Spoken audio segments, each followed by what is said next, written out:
The unsinkable Titanic didn't go down peacefully, which made finding its final resting place all the more difficult.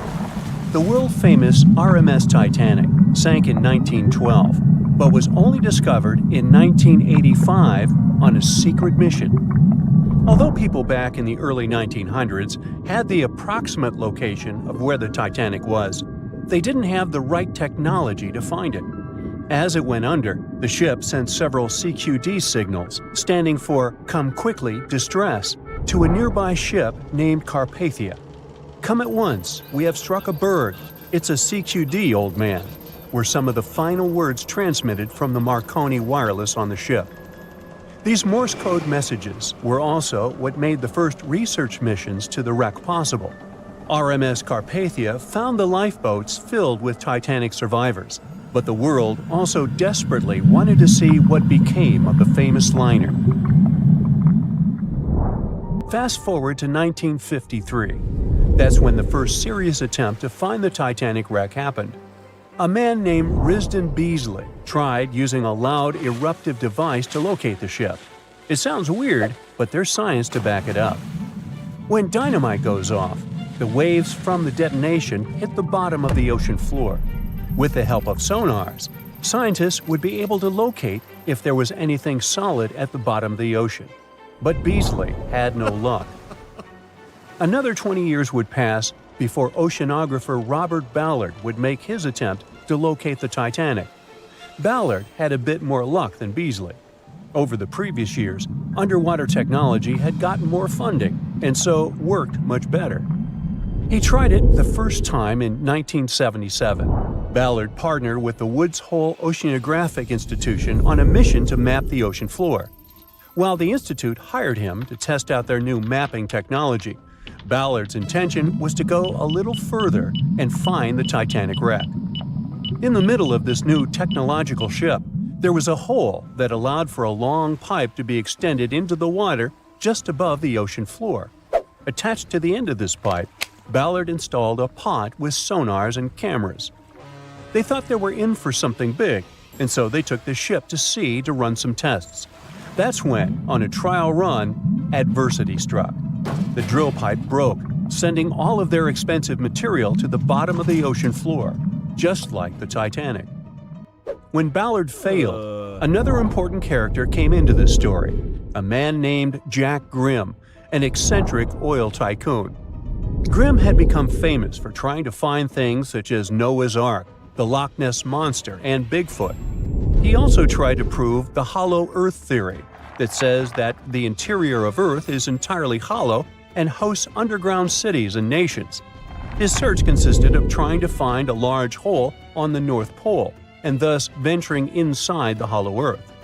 After his attempts failed, he set his eyes on the jewel liner that had sunk, the RMS Titanic. Grimm had the money, but he didn't have the know-how. So, as a billionaire, he made a big donation to Columbia University and asked in return to use some of their equipment. He hired a team of highly qualified scientists to help operate the machinery. Here's where it gets a little strange. Jack Grimm was a believer in folklore and non-conventional ways of doing things. So he brought a monkey on board and surprised the research team. This monkey, called Titan, was believed to point to a map and locate lost things. In this case, the Titanic. The scientists went crazy when the monkey appeared and told Grimm it was either them or the monkey. This expedition left Florida without Titan. Yes, there would be no monkey business. They set the course to the exact location of Titanic's last distress signal. They arrived, examined every inch of the ocean floor, but still found nothing. Grimm's first expedition lasted 3 weeks, but unfortunately, they found absolutely nothing. They tried a particularly good search method known as mowing the lawn, where they mimic such movements to map every inch of a larger area around Titanic's distress coordinates. The reasons for failure were important defects in the equipment and terrible weather. That's when that prior searcher of the lost Titanic came back into the picture, Robert Ballard. He didn't have the millions Jack Grimm had, but he had one thing going for him. The marine geologist was working closely with the U.S. Navy to locate two nuclear submarines which had sunk in the 1960s. Ballard himself says he was living two lives, one as a researcher and the other as a Navy intelligence officer. The deal was simple. He'd have a green light to search for the Titanic after he found the two missing submarines. To find Thresher and Scorpion, he used an unmanned submarine vehicle called Argo. Argo was like a little snow sled. It was attached to a bigger ship that sailed above the water. Argo was connected to the ship by a long cable, and it was piloted by a team on board. The sled had sonars and cameras that provided real-time imaging of the ocean floor, so it was a real advancement on other attempts. After much thinking, he had a eureka moment. He supposed the force of the wreck should have left a comet trail that led back to the ship. While searching for the Titanic, most people had tried to find the ship itself. But until then, it had been trying to find a needle in a haystack. That's why Ballard's logic was so brilliant. He needed to invert the order. He had another obstacle on his hands: time. He could only look for the ship after finding the lost subs. And by the time that happened, he had 12 days left. He teamed up with another scientist, and they applied the mowing the lawn method to map the ocean bed.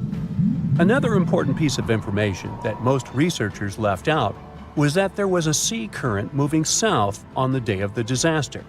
This meant that the debris field should be south of the distress signal coordinates.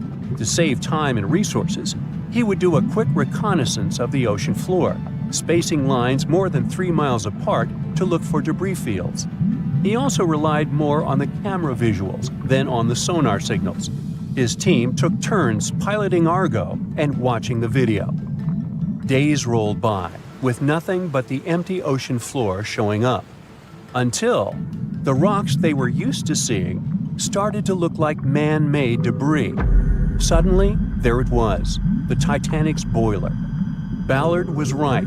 The debris field would take them back to the ship. After 73 years of searching, they had finally found the Titanic wreck.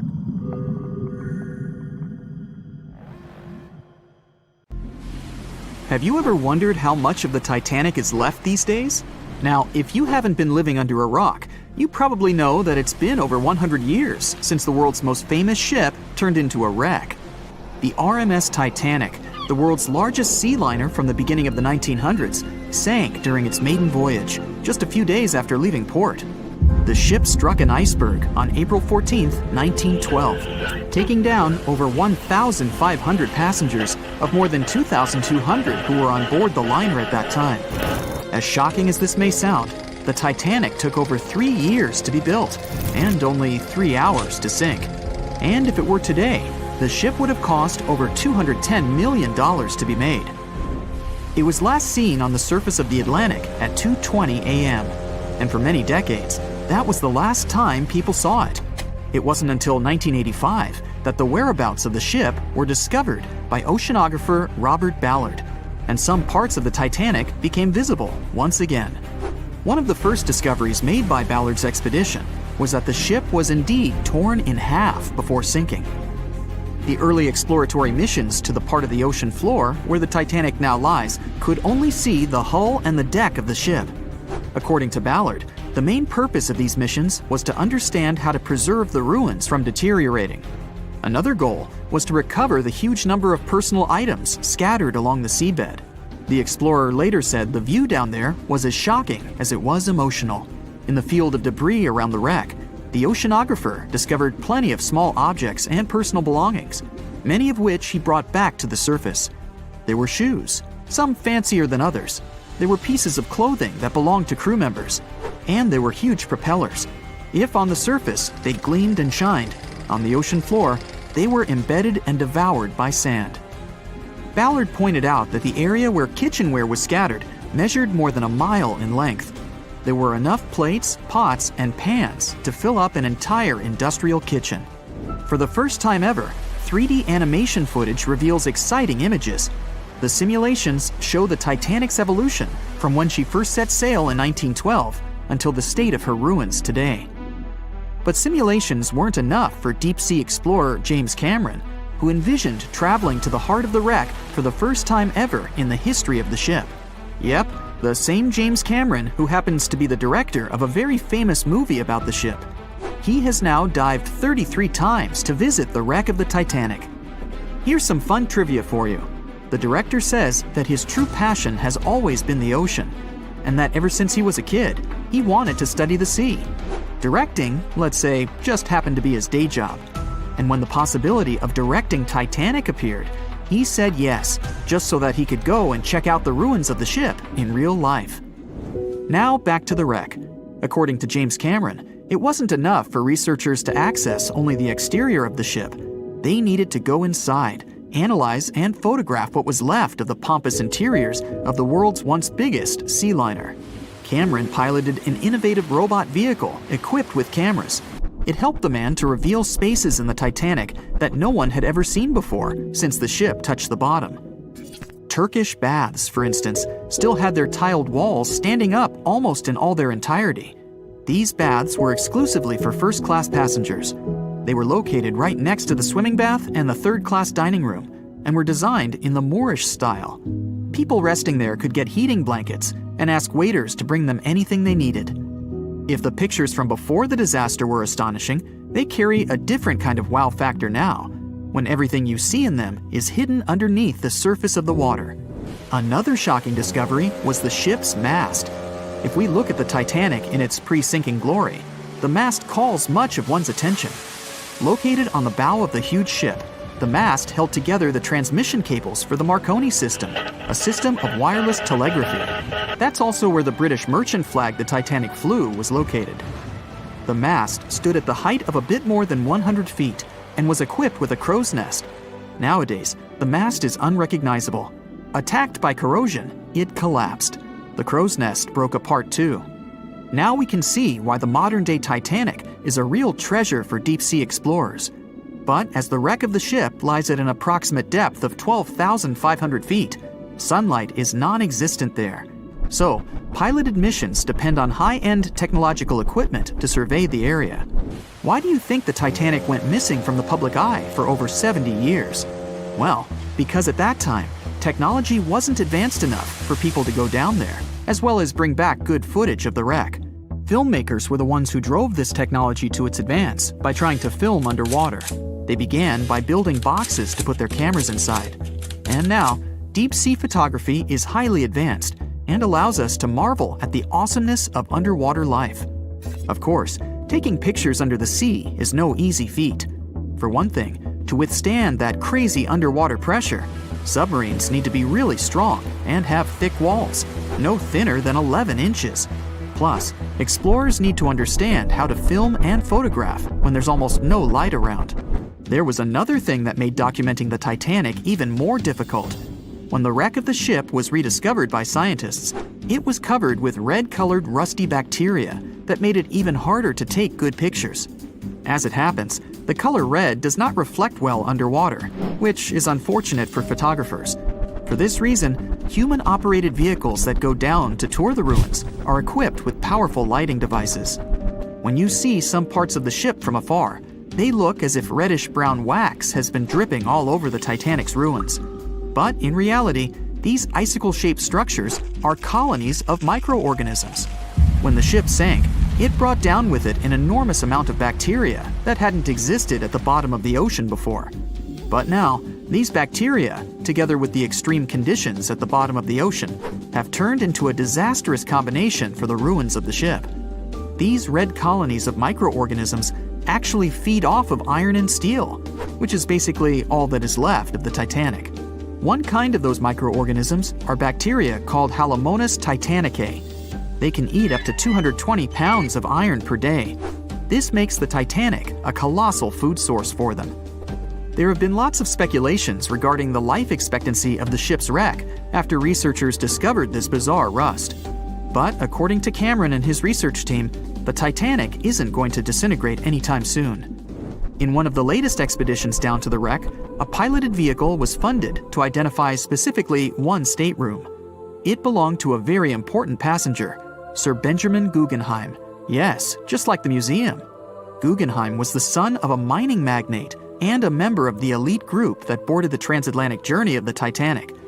Born in Philadelphia, Guggenheim was traveling back home to the U.S., but as we all know, he never made it to his final destination. For the price that ranged from 400 to 800 pounds back in 1912, the equivalent of 84,000 pounds nowadays, one could book accommodation that was called a stateroom. Staterooms on the Titanic were the most luxurious kind of first-class rooms. They were located on the B or C decks and were decorated in more than 11 different styles, ranging from Jacobean, Georgian, Italian Renaissance, and the list goes on. These rooms were filled with carved paneling and marquetry made from exotic and rare kinds of wood, such as mahogany, oak, and so on. Guggenheim occupied one of these luxurious rooms, and 100 years later, one of his descendants funded an entire mission just to locate the precise stateroom the man stayed in. This expedition turned into a documentary for National Geographic, and they did manage to identify which stateroom was Guggenheim's, so kudos for them.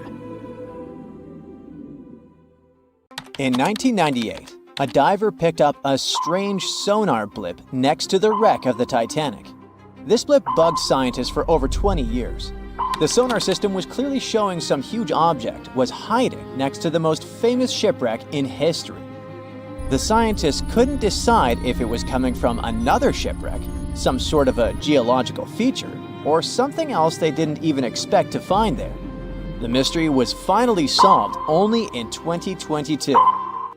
Paul Henry Nargeolet, the diver who first discovered the blip, teamed up with other researchers and went on a new expedition. They found a whole deep-sea reef made up of various volcanic formations and packed with marine life 9,514 feet under the surface. It turned out the reef was the source of the mysterious blip the sonar had detected. They found sponges, corals, fish, lobsters, and other creatures on top of the basalt ridge. The team made a lot of pictures, videos, and took water samples to study later. They're using computer models to figure out how all the animals and plants found there survive in the deep sea. This can help scientists solve the old mystery of how sponges and corals can spread out across the ocean. These creatures need something solid to hold on to as they grow and multiply. But they also survive in muddy places where it's hard to find these solid surfaces, and it's important for scientists to understand what helps them do it. All of this research is part of a bigger project to see how fragile underwater worlds might change or survive in the future. There's another mystery near the Titanic that Nargeolet wants to explore in the future. He noticed another blip between the Titanic and a newly discovered reef a long time ago. Nargeolet thinks this new mystery object might be even bigger than the reef.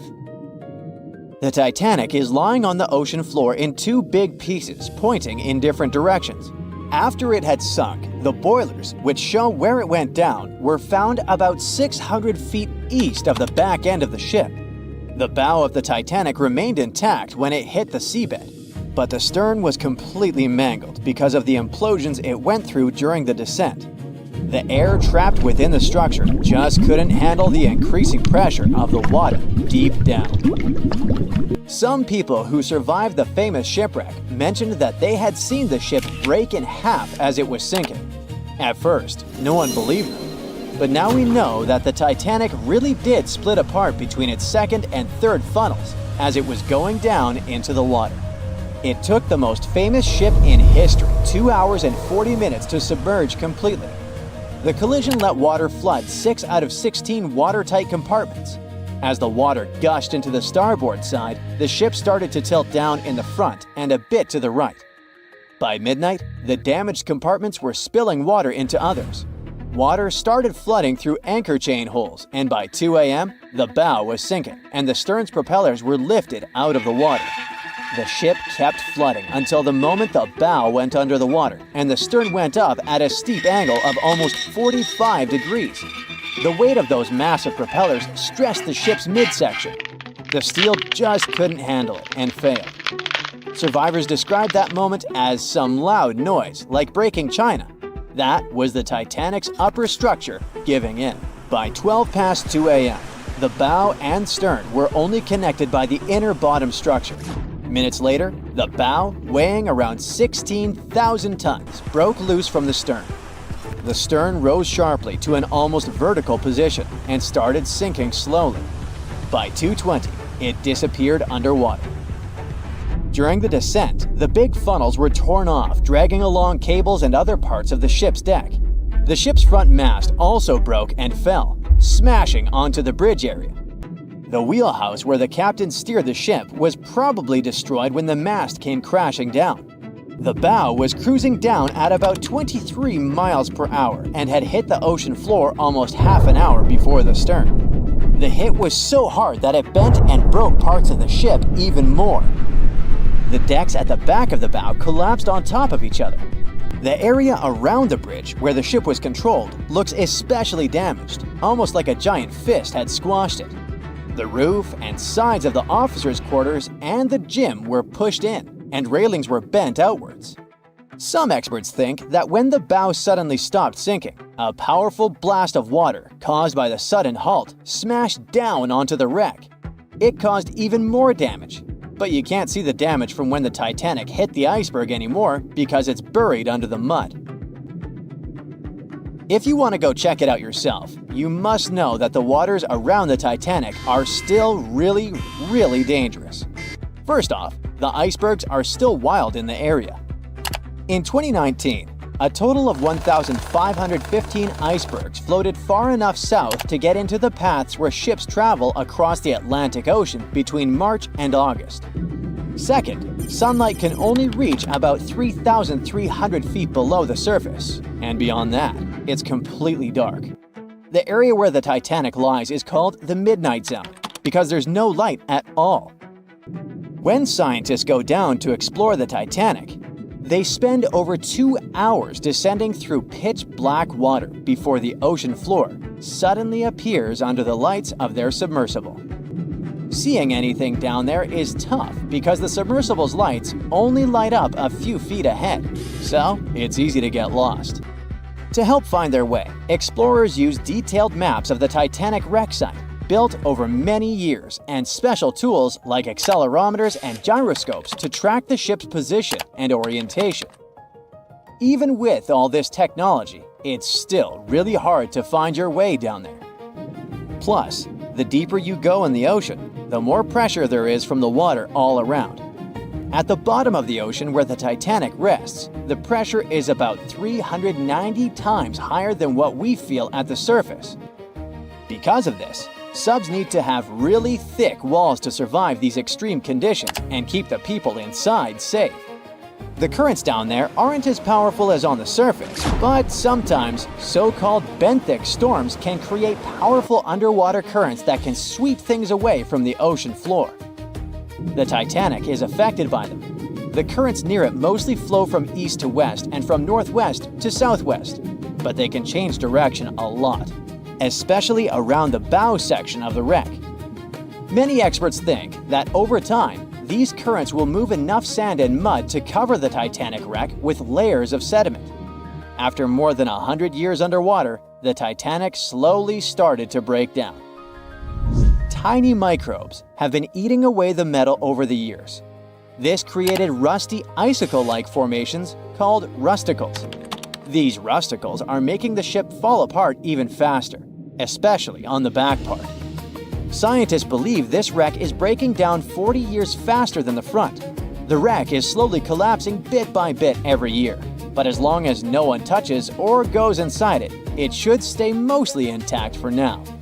And finally, scientists have found evidence that huge landslides happened around the Titanic wreck long ago.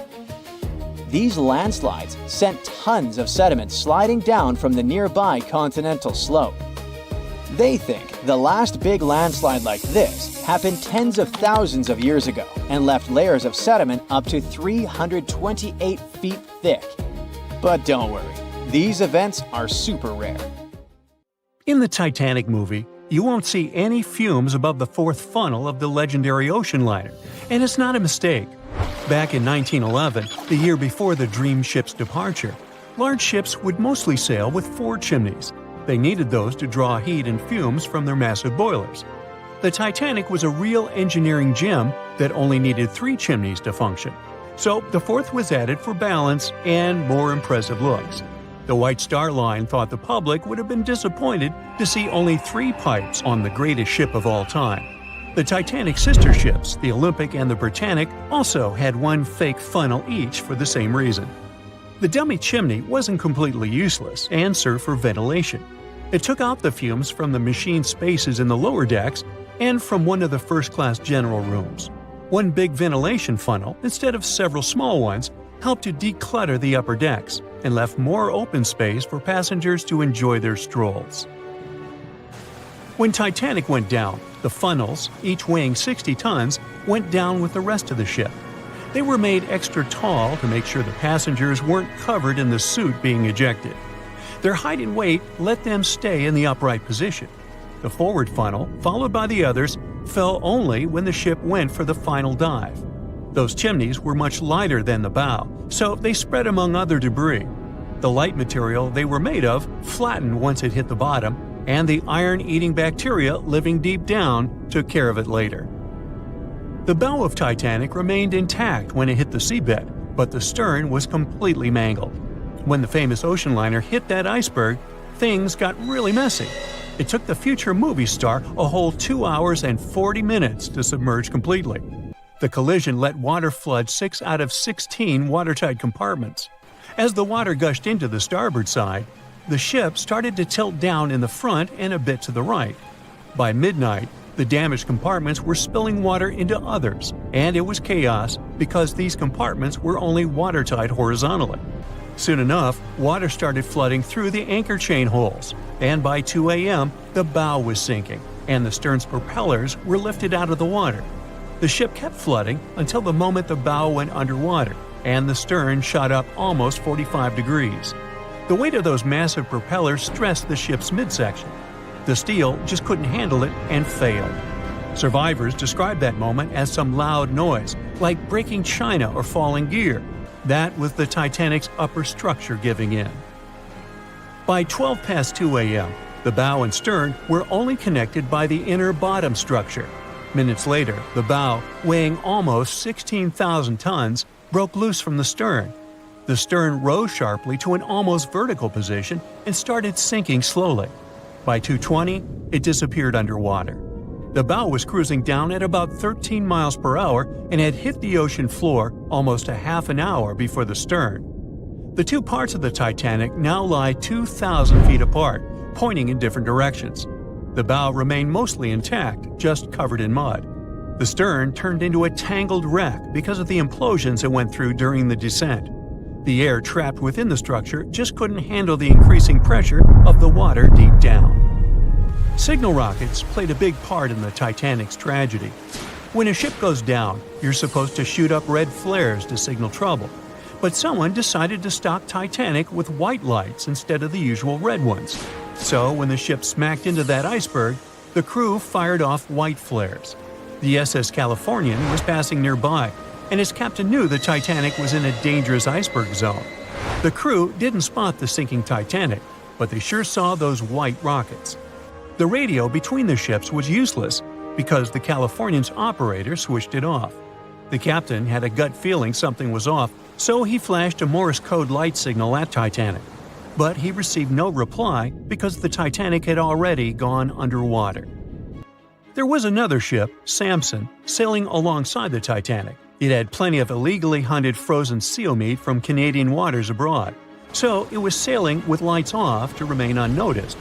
When they saw the Titanic's white rockets, they thought it was the Coast Guard and zoomed away. Samson didn't have a radio, so they couldn't find out about the ongoing disaster. The crew got the news about Titanic only when they got to the coast of Iceland the following month. There have been many theories to explain the Titanic tragedy, and one of the recent ones says that there was a fire involved. An Irish journalist went full detective for decades, digging into the mystery, and stumbled upon a game-changer. He came across a photo album that had been hiding from the public for a century after the tragedy. In the pictures, taken at the Harland and Wolff shipyard in Belfast, Northern Ireland, just over a week before the liner sailed, you can clearly see a massive 30-foot black spot on the ship's hull. Maloney researched the photos and eyewitness testimony from the time and claimed that a fire spontaneously broke out inside of one of Titanic's enormous coal bunkers. It was raging for a whole 3 weeks and messed with the metal, critically weakening a crucial segment of the ship's hull. Back then, most ships had just one hull, so it was the only skin the Titanic had. That's why the iceberg managed to punch a hole through the ship so easily. If it hadn't been for the fire, the Titanic might have shrugged off that iceberg collision. The company operating the liner knew about the fire, but they decided to conceal that fact. They didn't want any negative stories in the press as they faced some serious competition in transatlantic voyages. The Titanic was sold out, so they stocked up on coal and made it sail. The moon might have also played a role in the sinking. Our satellite heavily affects tides on the Earth. The closer it is to our planet, the stronger the tides are because of the increasing gravity of the moon. Back in 1912, the moon was so close it made several glaciers in Greenland break apart. Massive chunks of ice that broke off from the glaciers started floating south. The supermoon event came just 6 minutes after a spring tide. During new and full moons, the alignment of the moon, the Earth, and the Sun makes their combined gravity reach its peak. And the day before, our planet had come the closest to the Sun that year, which made the gravity even stronger. This mixture of events created perfect conditions for one of the most powerful tides in history. It created the perfect conditions for the icebergs breaking off from Greenland's glaciers to move freely. Opponents of this theory say that the difference in tidal force wasn't actually that big, and it couldn't have been the main cause of the sinking. The iceberg tore down the side of the ship, leaving a huge opening in the hull. It wasn't a continuous rip, and damage was caused in several places. Some experts believe the ship would have survived the iceberg if it had hit head-on. The Titanic had watertight compartments designed to prevent flooding in case of a collision. Only the first 3 or 4 of these compartments would have been flooded. This could have helped save a lot of lives. Supporters of this theory put the blame for the disaster on First Officer William Murdoch. Huge, fast-moving ships don't just turn in a matter of seconds like a speeding car. It takes minutes. When Murdoch realized the collision was inevitable, he tried dodging left to avoid a direct hit. But despite his efforts, the ship still collided with the iceberg. You know the rest.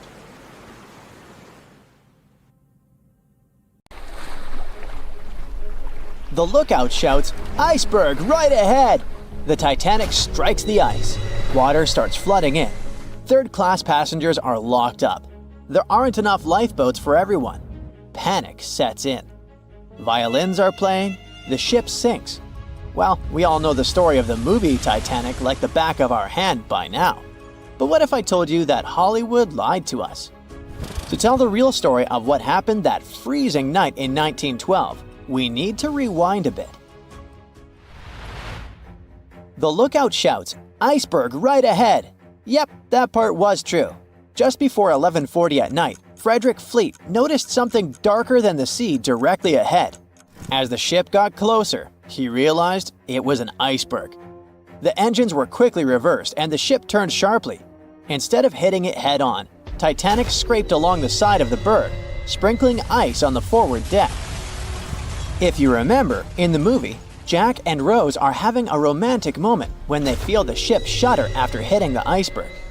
Everything shakes as if they were in the middle of a light earthquake.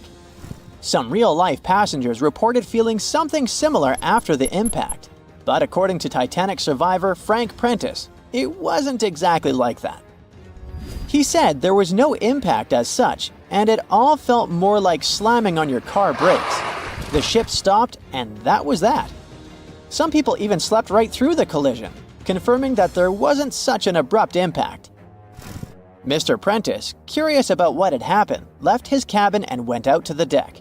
When he got there, all he could see was a little ice on the surface, not the towering iceberg that Jack and Rose saw. But as we all know by now, the real damage happened below the waterline, where the iceberg had a jagged spur that slashed a 300-foot gash in Titanic's hull. Once the crew realized how severe the damage was, they immediately began sending distress calls to nearby ships, asking for help.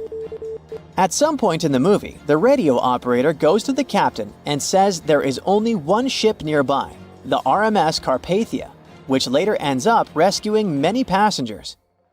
But in real life, there were more ships around. It's believed that the SS Californian was only about 23 miles away. This ship might have actually seen the Titanic sinking, or at the very least, seen its rockets exploding high in the sky. Yet, for reasons we will never fully understand, they didn't try to help. Let's get back to the story. Now, people need to get off the ship. At 12:45, lifeboat number 7 was the first to be lowered. Just like in the movie, women and children were told to go first. But in reality, some women were hesitant and even refused to get into the lifeboats. Mr. Prentice said this happened mainly for 2 reasons. First, these lifeboats were high and passengers were terrified of the 70-foot drop from the deck to the ocean below. And second, most women didn't believe the Titanic would actually sink. It was called unsinkable after all. So the idea of getting into a lifeboat seemed pointless at the time. This mindset probably explains why Eloise Smith, a first-class passenger, recalled that there was no panic or chaos at first. Other survivors backed this up, saying that no women or kids were crying. But one thing that was indeed concerning, at least for the crew, was the possibility that the lifeboats might buckle under too much weight. This is one of the theories why the first few lifeboats left carrying only a fraction of their full capacity. Like lifeboat number 7, which only carried 27 people in it, even though it could hold up to 65. In total, Titanic had 20 lifeboats, which could carry about half of the 2,200 people on board that night. But that didn't happen. And now we know the passengers had no idea there weren't enough for everyone. As women were calmly getting into the first lifeboats, musicians headed up to the deck. Their only goal was to play and keep the passengers calm. That's a pretty well-known fact. But the real story is that some survivors said they never saw or heard the band. No violinists whatsoever. It's not like Hollywood misled you though. The musicians did play for over 2 hours after the ship had hit the iceberg. So maybe these passengers were just too panicked to notice the songs, or the musicians started playing later than we think. Now, it's time to talk about the terrible treatment that third-class passengers received. The movie portrayed the crew as cruel, locking the less fortunate below deck like animals, giving them no chance to reach the lifeboats and save their lives. But the official inquiry into the disaster suggested that wasn't true. I mean, yes, fewer third-class passengers survived compared to those in first and second class, but there were other factors at play. Many third-class passengers were reluctant to leave the ship, clinging to their belongings, and had a harder time making their way up from the cabins, which were at extreme ends of the ship. Some survivors confirmed that they were not locked up. In fact, it was quite the opposite. Mrs. George Wabi, a Lebanese woman traveling in third class, said that when chaos had erupted, some brave crew members and well-dressed first-class passengers had actually helped her get up to the first-class deck and eventually onto a lifeboat. At first, the Titanic was sinking slowly, bit by bit. Passengers reported seeing the water rising and hearing pops and cracks. Then, there was a loud boom. Some said there had been just one explosion, while others described it as a series of smaller explosions, which they'd thought had been the bulkheads giving way. And there's also a group of people who said they had only heard a rumbling sound. So not everyone agreed on the sound they had heard, but one thing is a fact. By 2:18 in the morning, the lights on Titanic went out, and the ship plunged into complete darkness. As the bow continued sinking, the stern rose out of the water, putting immense pressure on the middle of the ship. This caused the Titanic to break in two. In James Cameron's movie, this moment is pretty dramatic, with the ship sinking almost straight down into the water. But in reality, the break probably happened at a much lower angle, likely just below the waterline. Even so, it tilted enough that people couldn't stay on their feet and started sliding into the water. one interesting thing is that it wasn't until the wreckage was found in 1985 that it was finally confirmed the Titanic had broken apart. Up until then, survivors had given conflicting stories. At least 8 survivors claimed they had seen the ship split. Emily Ryerson, a first-class passenger, described it as if the Titanic had been sliced in half with a knife. But there was also a small number of witnesses that insisted Titanic had gone down intact. At the time, this theory was more accepted because most people still didn't believe that the supposedly indestructible ship could break in half. So why the conflicting reports? Okay, so what you don't see in the movies, for obvious reasons, is how incredibly dark it was when the tragedy happened. It was like being in a room with no light, where you can only make out shapes and shadows. That's what it was like on the lifeboats. This means passengers couldn't really see what was happening, and most of those who were close to the ship either lost their lives or were too focused on trying to survive to pay attention to the details of the wreck. Although James Cameron's film didn't fully capture how terrifyingly dark the disaster truly was, the 2012 TV series Titanic did a better job of showing the pitch-black horror of that night. Even then, the reality was much darker and more terrifying than either of these two productions could portray. How could a ship built by the brightest minds of its time and called unsinkable go down in just 2 hours and 40 minutes? Maybe we can crack the mystery by diving deep into the bolts of the Titanic. And I mean that quite literally. It all started with a fancy dinner in London back in 1907. Lord William James Parry had a big idea and needed the right people on board. He invited the director of the British shipping company, White Star Line, over to chat. White Star was already riding the waves of success with transatlantic travel, making a fortune taking emigrants to America. But the competition was fierce. Cunard, one of their biggest rivals, had just launched 2 sleek, fast ships, the Lusitania and the Mauretania. These ships were the latest and greatest in both speed and luxury. Parry wasn't about to let that slide. As chairman of an Irish shipbuilding company, he figured if he teamed up with White Star, they could dominate the scene. That same night, over dinner, they started dreaming up an entire fleet of ocean liners: the Olympic, Titanic, and a third ship that eventually became the Britannic. Soon those ideas were being turned into reality. The construction of the Titanic and its twin, the Olympic, kicked off. It was such an impressive affair that they had to build 2 new shipyards on Queen's Island, known as Titanic Quarter, in Belfast Harbour. But building something that massive? Way easier said than done. Harland and Wolff, the British company behind the construction, had their hands full. This was the biggest ship anyone had ever tried to build, and it took 15,000 men working round the clock to make the dream happen. The Titanic and its twin were planned to be 882 feet long. It was just enough to stretch another 120 feet longer than the new Cunard liners. By the time it was finished, the Titanic stretched as long as 4 city blocks and high as a 9-story building. Aside from being the largest ship of the time, it also got another nickname. When Shipbuilder magazine went to examine it, they came up with the adjective unsinkable. But something went way too wrong along the way. If we made a quick X-ray of the Titanic, this is what we would find. 2,000 steel plates, each up to 30 feet long and weighing around 3 tons. To put it all together, they built it like a giant metal skeleton, with the keel acting as the backbone and the hull plates forming the outer shell. To beat the competition, the Titanic had to be huge, but it also had to be fast. So to make that happen, they needed to innovate on the ship's propellers. It had 3 propellers, 2 outer ones with 3 blades and 1 central propeller with 4 blades. The outer propellers, which were massive at 23 feet in diameter, were powered by the ship's steam engines. These engines were like the muscle of the ship, converting steam into the power that spun the propellers. The central propeller was a bit smaller, 17 feet across, and it was powered by a low-pressure steam turbine.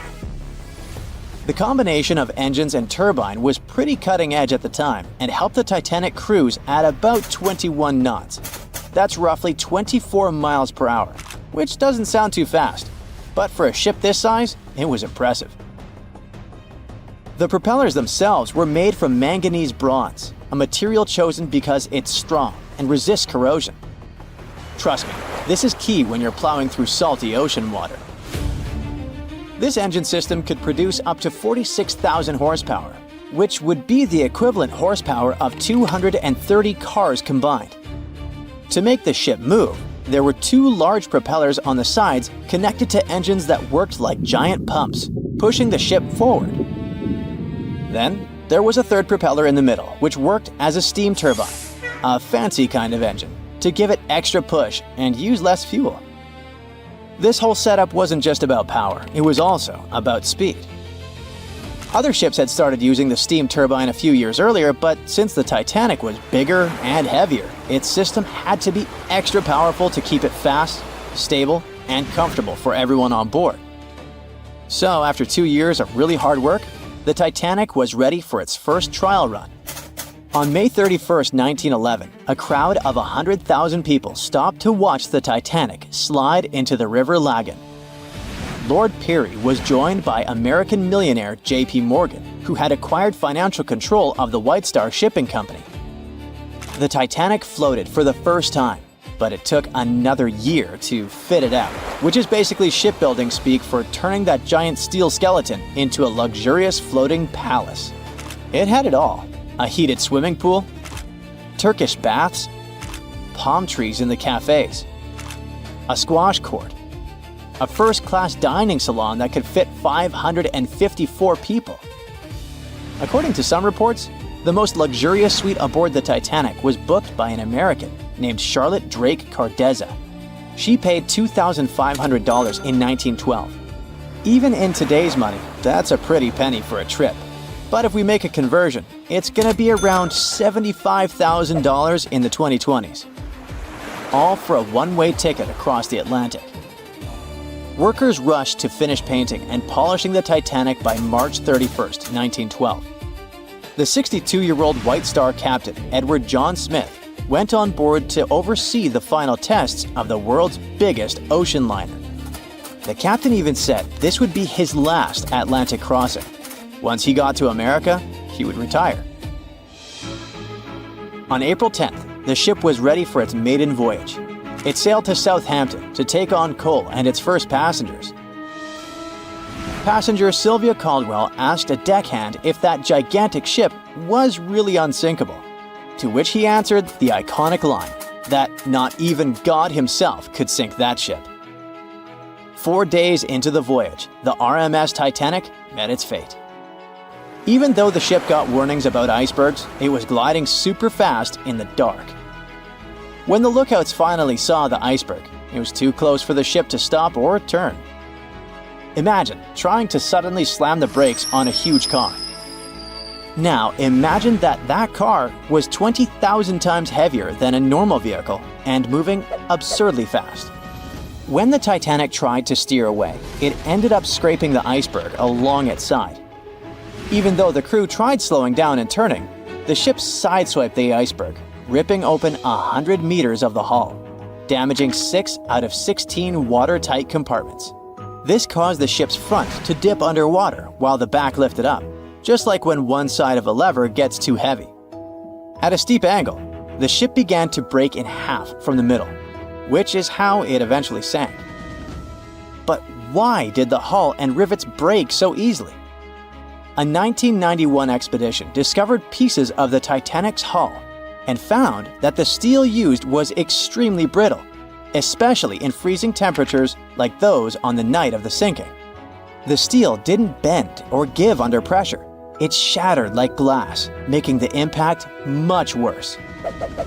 Chemical testing also revealed that the steel had high levels of sulfur, which weakened it. This kind of brittle steel, combined with the high speed and freezing temperatures, was a recipe for disaster. Okay, there were material flaws, but the ship's design also had some serious issues. Those watertight compartments weren't fully sealed at the top. So as water flooded in, it spilled over from one compartment to another, speeding up the sinking process. If the ship had been built with better steel, a double hull, or improved watertight compartments, the disaster might have been avoided. Maybe even long enough for the RMS Carpathia to come and rescue everyone on board. The Titanic wasn't unsinkable, but for that time, it was a triumph of engineering and luxury. The thing is, even the best designs can't always beat nature.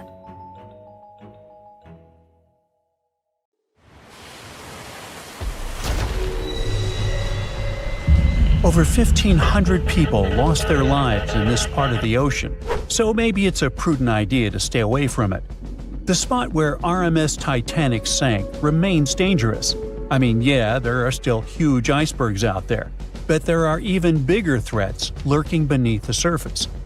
Titanic is sitting about 12,500 feet underwater, nearly 400 miles southeast of Newfoundland. It's been down there for over 100 years. So, over time, the wreck's just been falling apart little by little. The infamous ship is rusting just like any iron or steel structure would be underwater. Chemically, when you mix iron, oxygen, and water, that combo sets off a reaction that creates iron oxide, and that's what leads to corrosion. So, steel plates, beams, all that stuff is getting weaker. Parts of the liner are caving in, like the ceiling in the captain's bathroom and a section of the railing that collapsed not too long ago. But in the case of Titanic, a lot of that corrosion is actually being caused by iron-eating bacteria. When the Titanic sank, it split into two big pieces, the bow and the stern, which landed nearly 2,000 feet apart on the ocean floor. And now both pieces are covered in this biofilm, a living blanket of bacteria, marine fungi, and all sorts of other microbes. Over time, microbes feeding on the ship's iron have created these things called rusticles, and they are actually speeding up the wreck's decay. Scientists say the stern is breaking down way faster than the bow, mostly because it took more damage when the ship sank. And now, thanks to all that bacterial activity, the stern could be deteriorating as much as 40 years ahead of the bow. So yeah, microbes have been thriving and flourishing down there. If you are a germaphobe, that probably sounds like a total nightmare. But honestly, it's not that bad. For one, they don't even look gross. These rusticles actually look kind of cool, like ice crystals or tiny diamonds clinging to the wreck. And don't worry, you are not in danger. As long as you keep a safe distance from the wreck, no direct contact, and definitely don't go poking around inside, there really is no risk. Speaking of getting dangerously close, we've got to mention the Titan submersible disaster. You know, the one that catastrophically imploded back in 2023 during a trip to the Titanic wreck. Sadly, all 5 people on board lost their lives. Even though this trip was sold as a tourist adventure, going that deep in the ocean is no joke. It's terrifying, cold, and dark. Sunlight gets absorbed by water and can't reach much farther than about 3,300 feet below the surface. Past that point, the ocean is in total darkness all the time. Titanic lies within a region known as the Midnight Zone for this very reason. The few brave people who have visited the wreck say the descent takes over 2 hours through complete darkness. Then, out of nowhere, the ocean floor just pops into view, lit up by the submersible's lights. The second big challenge is actually finding the wreck. At that depth, navigating is no easy task. When you reach the bottom, you really don't know exactly where you are. You're just kind of fumbling around in the dark, knowing that Titanic is somewhere down there, but you can't see it. However, detailed maps of the Titanic site, made from decades of high-res scans, really do help. As the wreck starts to come into view, they can use those maps to stay on track. Plus, sonar and sensors let the crew notice features and objects even if they're way beyond the sub's tiny light pool. For example, the Titan submersible had a sensor called the Doppler velocity log. This one sent out sound waves to measure how fast the sub is moving and how deep it is, based on its distance from the ocean floor. Still, passengers on previous trips to Titanic in this submersible have said how tough it is to find their way once they reach the ocean floor. And we can't forget about the pressure. The deeper you go in the ocean, the more pressure the water puts on everything. And the pressure is crazy high at the Titanic's wreck site. To put it into perspective, it is about 200 times the pressure inside a car tire. That's why submersibles need super thick walls to handle it. So yeah, the water around Titanic has creepy microbes, pitch-black darkness, and insane pressure. But there is one more thing happening down there, and that's unpredictable currents. You're familiar with them. I mean, when you swim in the sea, you can usually feel the currents pulling you from side to side. But the deep ocean has its own set of underwater currents too. They're not as strong as the ones you feel on the surface, but they can still move massive amounts of water around. These currents can be caused by things like wind, differences in water temperature and salt, and even strange storms down on the ocean floor called benthic storms. They can get intense and stir up the sea bottom. Now, like I mentioned earlier, the Titanic wreck is in two big pieces, the front and the back, and researchers have been checking out the seabed of the surrounding area.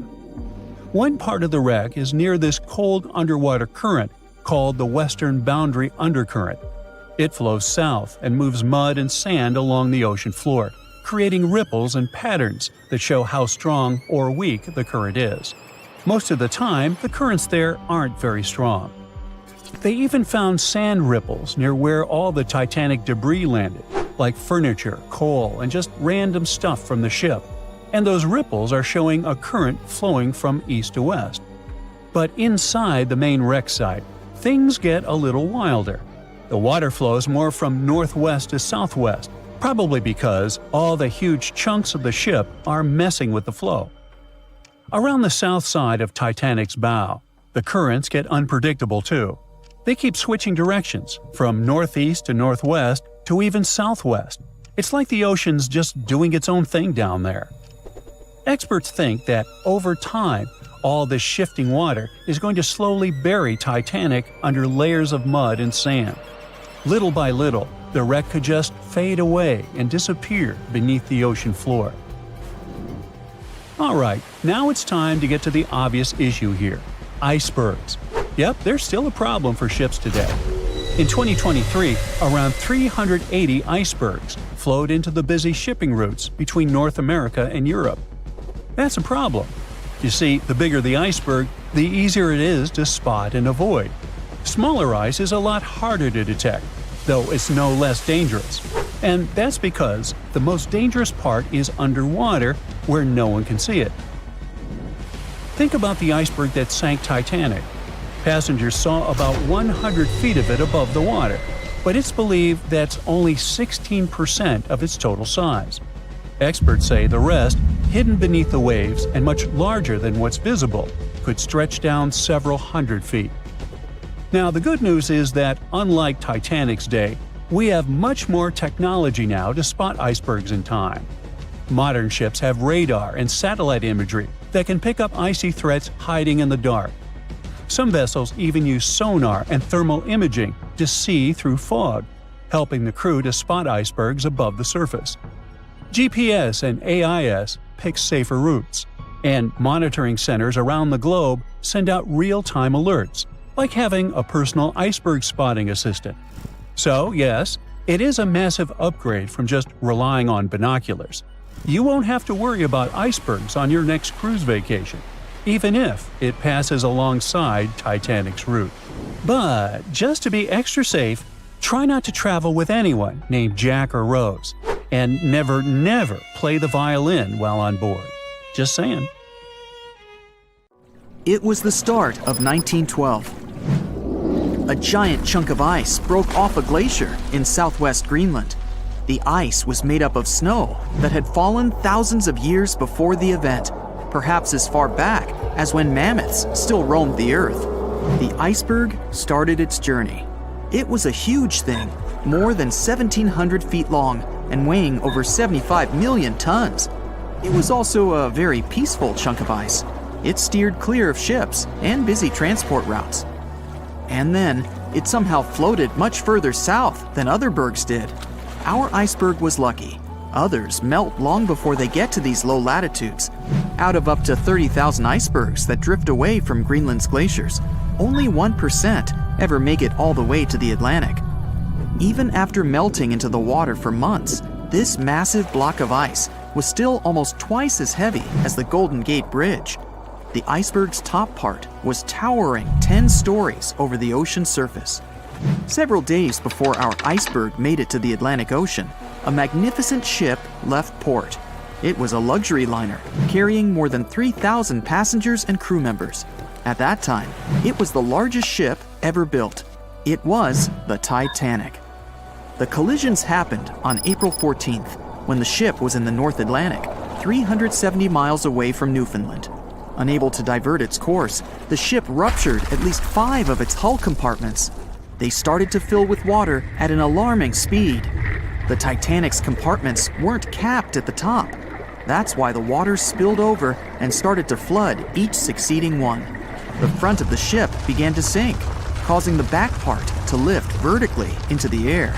And then, with a deafening roar, the liner broke in half. The rest is history. But what happened to the iceberg after that? On April 15th, the German ocean liner SS Prinz Adalbert was sailing through the North Atlantic. It was traveling a few miles away from the place where the Titanic had sunk several hours prior. The German ship's chief steward, who hadn't learned about the disaster yet, saw an iceberg. What drew his attention was a large streak of red paint going along the iceberg's base. Surprised, the man took a photo of his discovery. He thought the paint meant a ship had hit the iceberg within the past 12 hours. The next person who saw the iceberg and took another photo of it was the captain of a vessel laying deep-sea telecommunication cables. The ship was sent to help in the area where the Titanic had sunk. The captain later claimed the iceberg he'd seen had been the only one in that area, plus the red paint. It wasn't difficult to connect the dots.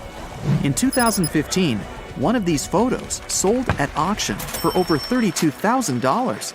And still, experts are unsure whether the image really shows the infamous block of ice. It might be a simple iceberg that had been floating nearby at that time. The great unsinkable ship was gone, sunken to the bottom of the North Atlantic, where it remains to this day. But the iceberg continued on its way, perplexing a few witnesses and slowly melting into the surrounding water. It would vanish completely before the end of the year. April 14, 1912. The dark night was filled with horrible sounds of a giant metal vessel breaking into two. The largest ship of that time collided with an iceberg that was on its way. The Titanic, one of the biggest stories of the 20th century that people still talk about. The starboard side of the giant vessel brushed up against the iceberg. It was 11:40 p.m. when things started going wrong. This iceberg caused enough damage for at least 5 watertight compartments in the hull to start filling with water. The crew immediately began a brief investigation to see if they could do anything and fix things. They had no one to rely on, all alone in the darkness of the cold night, far away from the land. The North Atlantic Ocean, around 400 miles south of Newfoundland, Canada. They needed time to figure out how to bring people to safety. They had some time, true, but not enough. If you watched the movie, you know the ship didn't plunge immediately after the icy doom had happened. The whole process lasted a good 2 hours and 40 minutes. But the situation was hard. There were 2,200 people to take care of, including crew and passengers, and things happening on the ship were chaotic. The chief designer, Thomas Andrews, soon realized they wouldn't be able to stay afloat. By midnight, the entire crew had begun preparing the lifeboats for launch.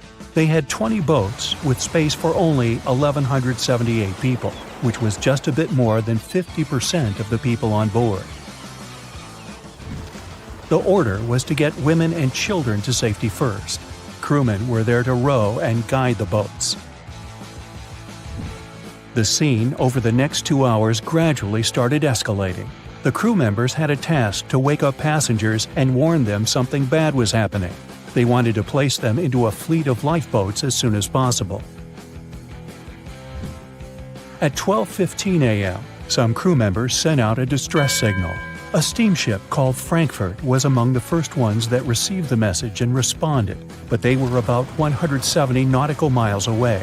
Some other ships also got the message and offered their assistance, but sadly, they were too far away as well. At 12:20 a.m., the Cunard liner Carpathia got a distress signal from the Titanic and changed its course right away. They were 58 miles away at the time, and it would take them more than 3 hours to get there. 20 minutes later, the crew was lowering the first lifeboat. It was carrying only 27 passengers, although it had room for 65. Many of the lifeboats that were launched first were well below capacity. Crew members were worried, thinking the Davids wouldn't be able to hold a fully loaded lifeboat. And in the beginning, many passengers were just too afraid to leave the ship. They still thought Titanic was unsinkable and couldn't imagine the scenario that was going to happen 1 to 2 hours later. The crew was firing the first of 8 distress rockets. Unsuccessful. No one was close enough to help. By 1:20 a.m., they lowered 10 lifeboats. Number 8 had only 28 people in it. One of the passengers on the number 10 was 9-week-old Melvina Dean. She would later become the last survivor who lived until 2009 and turned 97. It was 2 a.m. already. 3 of the collapsible boats were the only lifeboats that remained on the ship. The bow of the vessel had sunk low and had tipped far under the surface. People around it could now clearly see stern propellers above the water. Crew members were lowering collapsible lifeboat D from the roof of the officers' quarters with over 20 passengers in it. As the ship's bow went under, the water was washing collapsible A from the deck. Those 20 people were struggling because their boat was partly filled with water. As crew members were trying to release collapsible B, it fell. Before they righted it, the water swept it off the ship. 30 passengers still managed to find safety on the overturned lifeboat.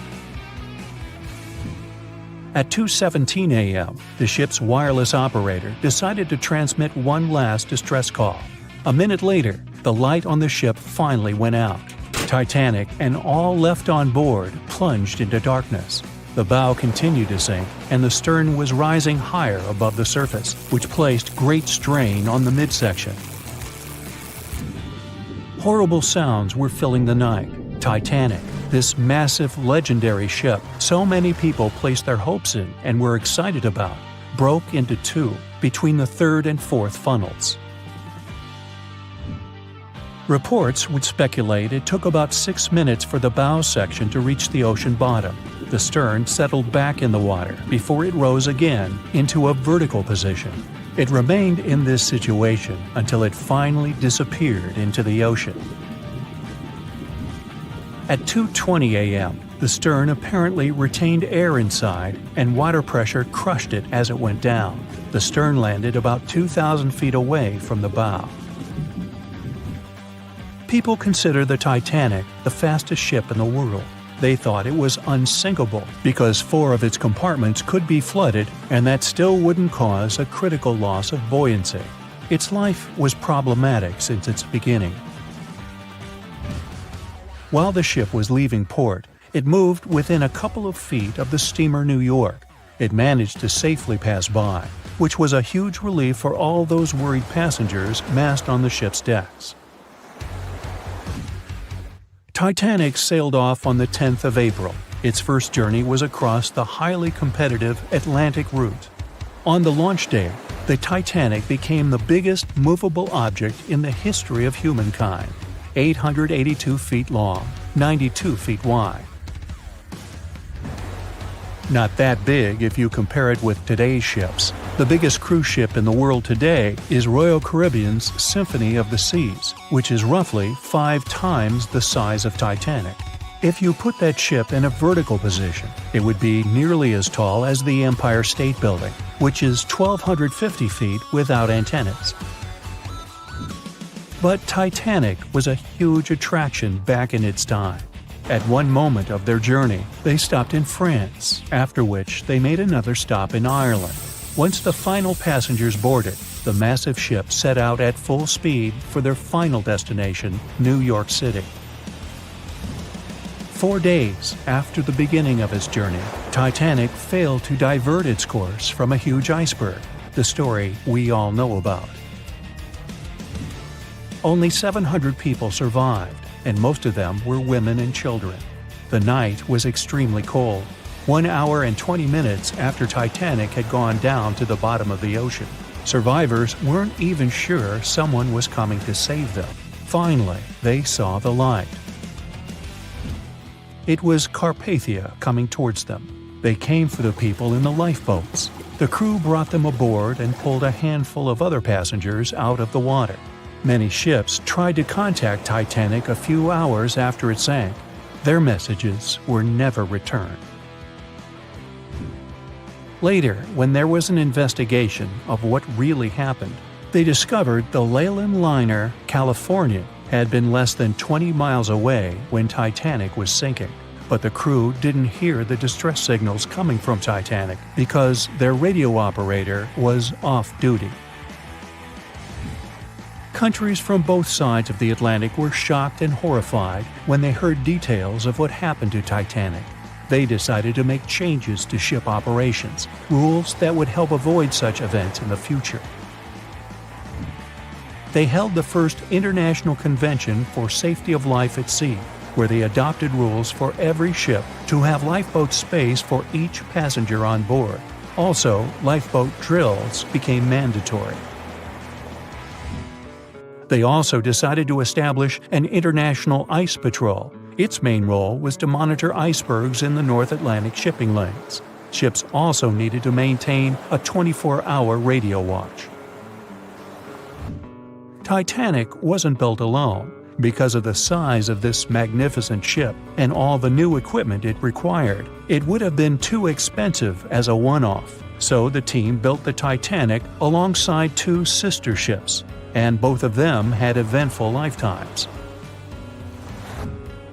RMS Olympic came first. It was launched in 1910, and for a whole year was the biggest liner in the world.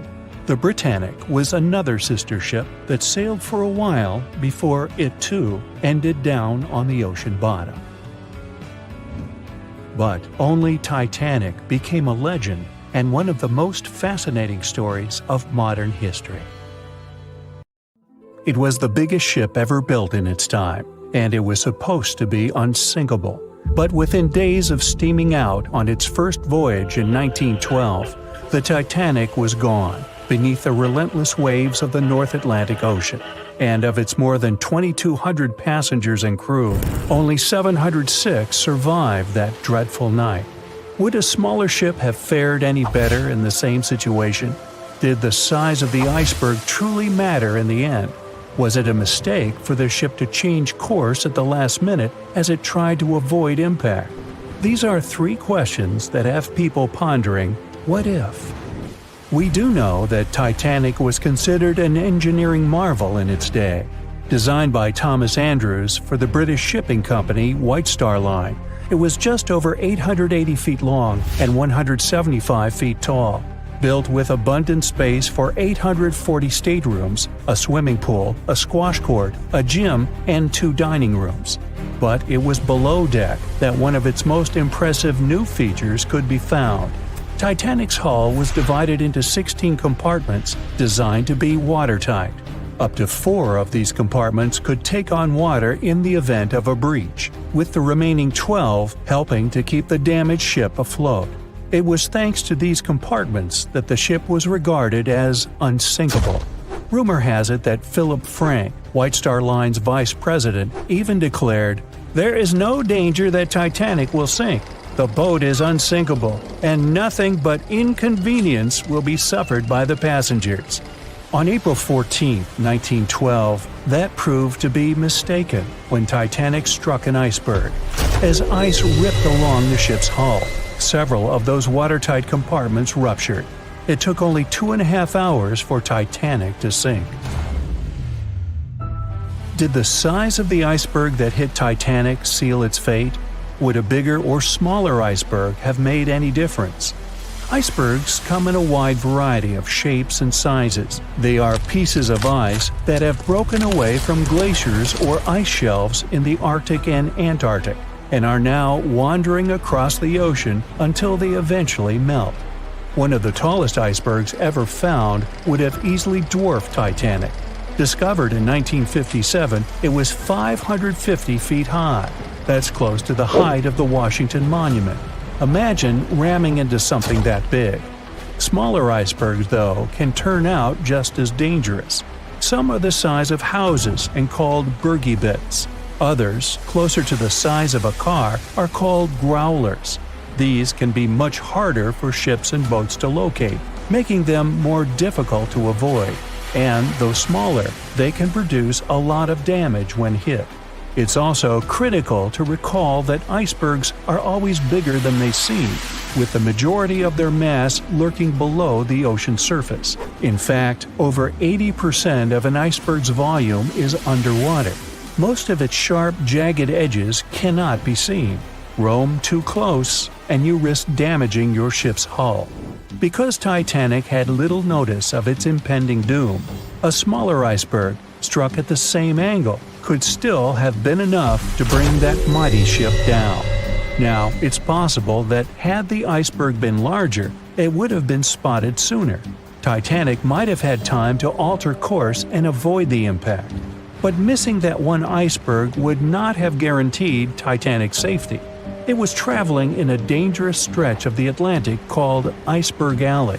It's located 250 miles east and southeast of Newfoundland, Canada. Behind one iceberg, there could be another, and another after that.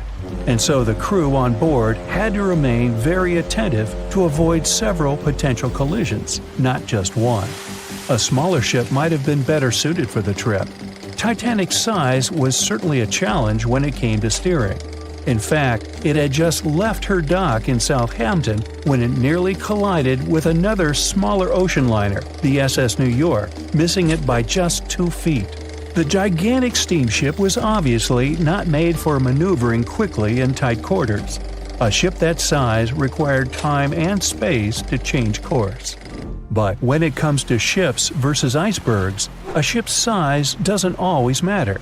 The Islander was a steamship designed to travel the Inside Passage in Alaska. In the summer of 1901, it struck an iceberg, which tore a hole in the front portion or bow of the ship. The vessel did not sink right away, and the crew tried to steer it to safety. Ultimately, its bow completely submerged, and its stern was lifted up and out of the water. It didn't take much longer before the ship sank completely. Of the 168 passengers and crew members, 128 survived, and $3 million in gold was lost.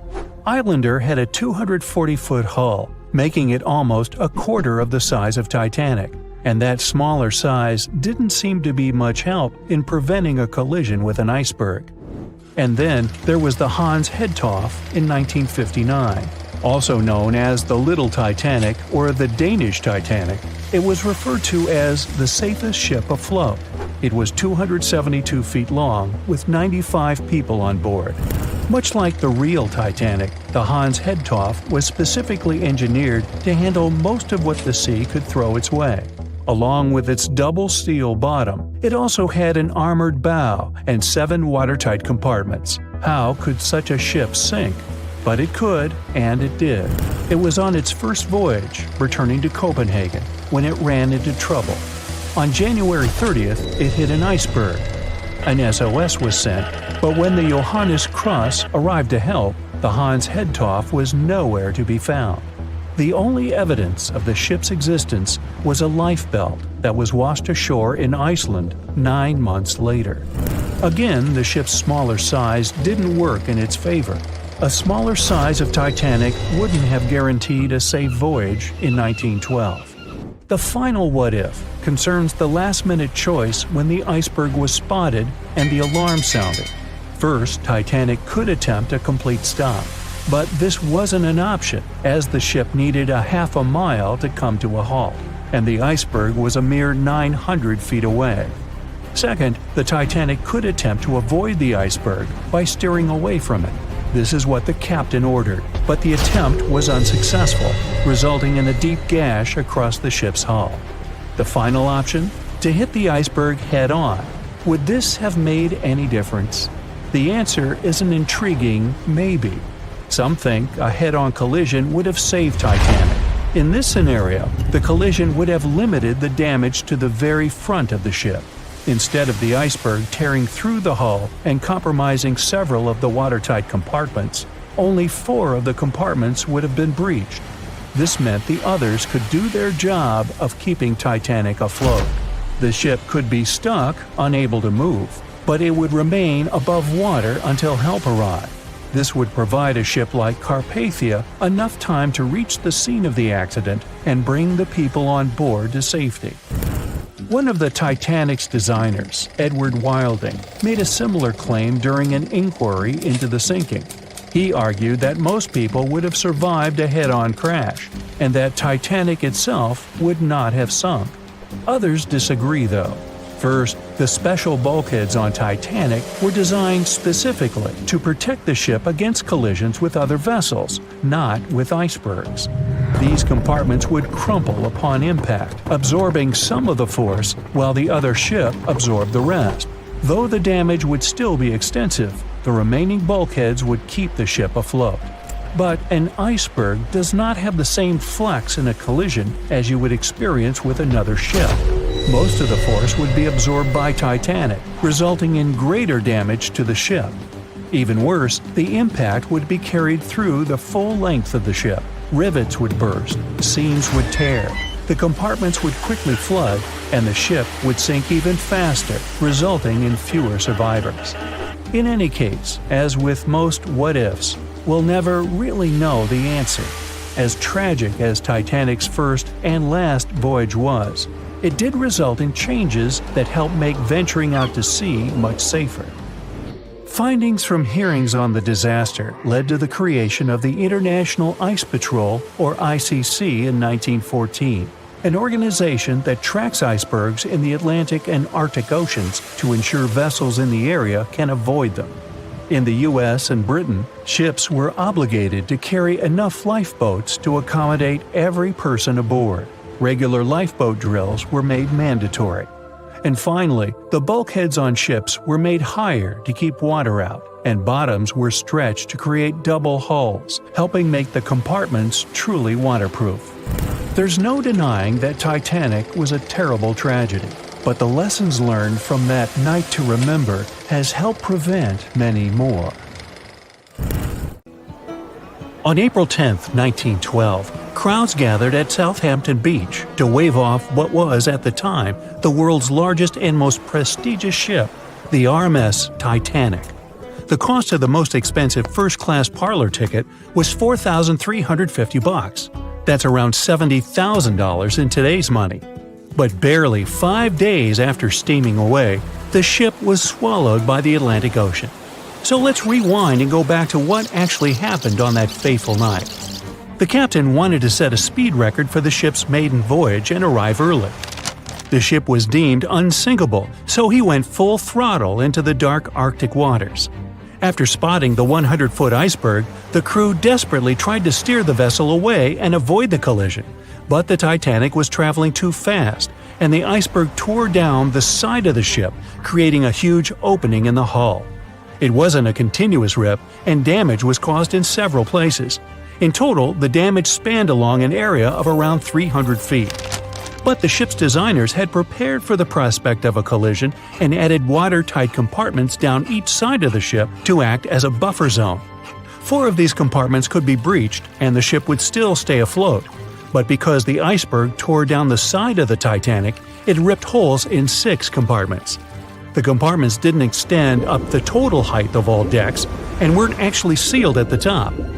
This is why, when more than 4 were flooded, water reached over the top of the bulkheads and filled the remaining compartments, causing the ship to sink into the ocean.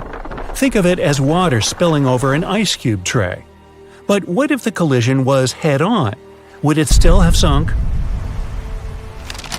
Ships are designed with potential crashes in mind, and most vessels have collision bulkheads in the bow. Most of all, it's like your car's bumper or crumple zone. It's a safety feature that can withstand a direct hit. The bow could have taken some of the impact, and some experts have suggested that if it hit head-on, only 2 to 4 of the watertight compartments would have been flooded. So, in theory, the Titanic might not have sunk, and it might have even been able to continue sailing to its final destination at a much slower speed. The force of impact would likely have been huge, though.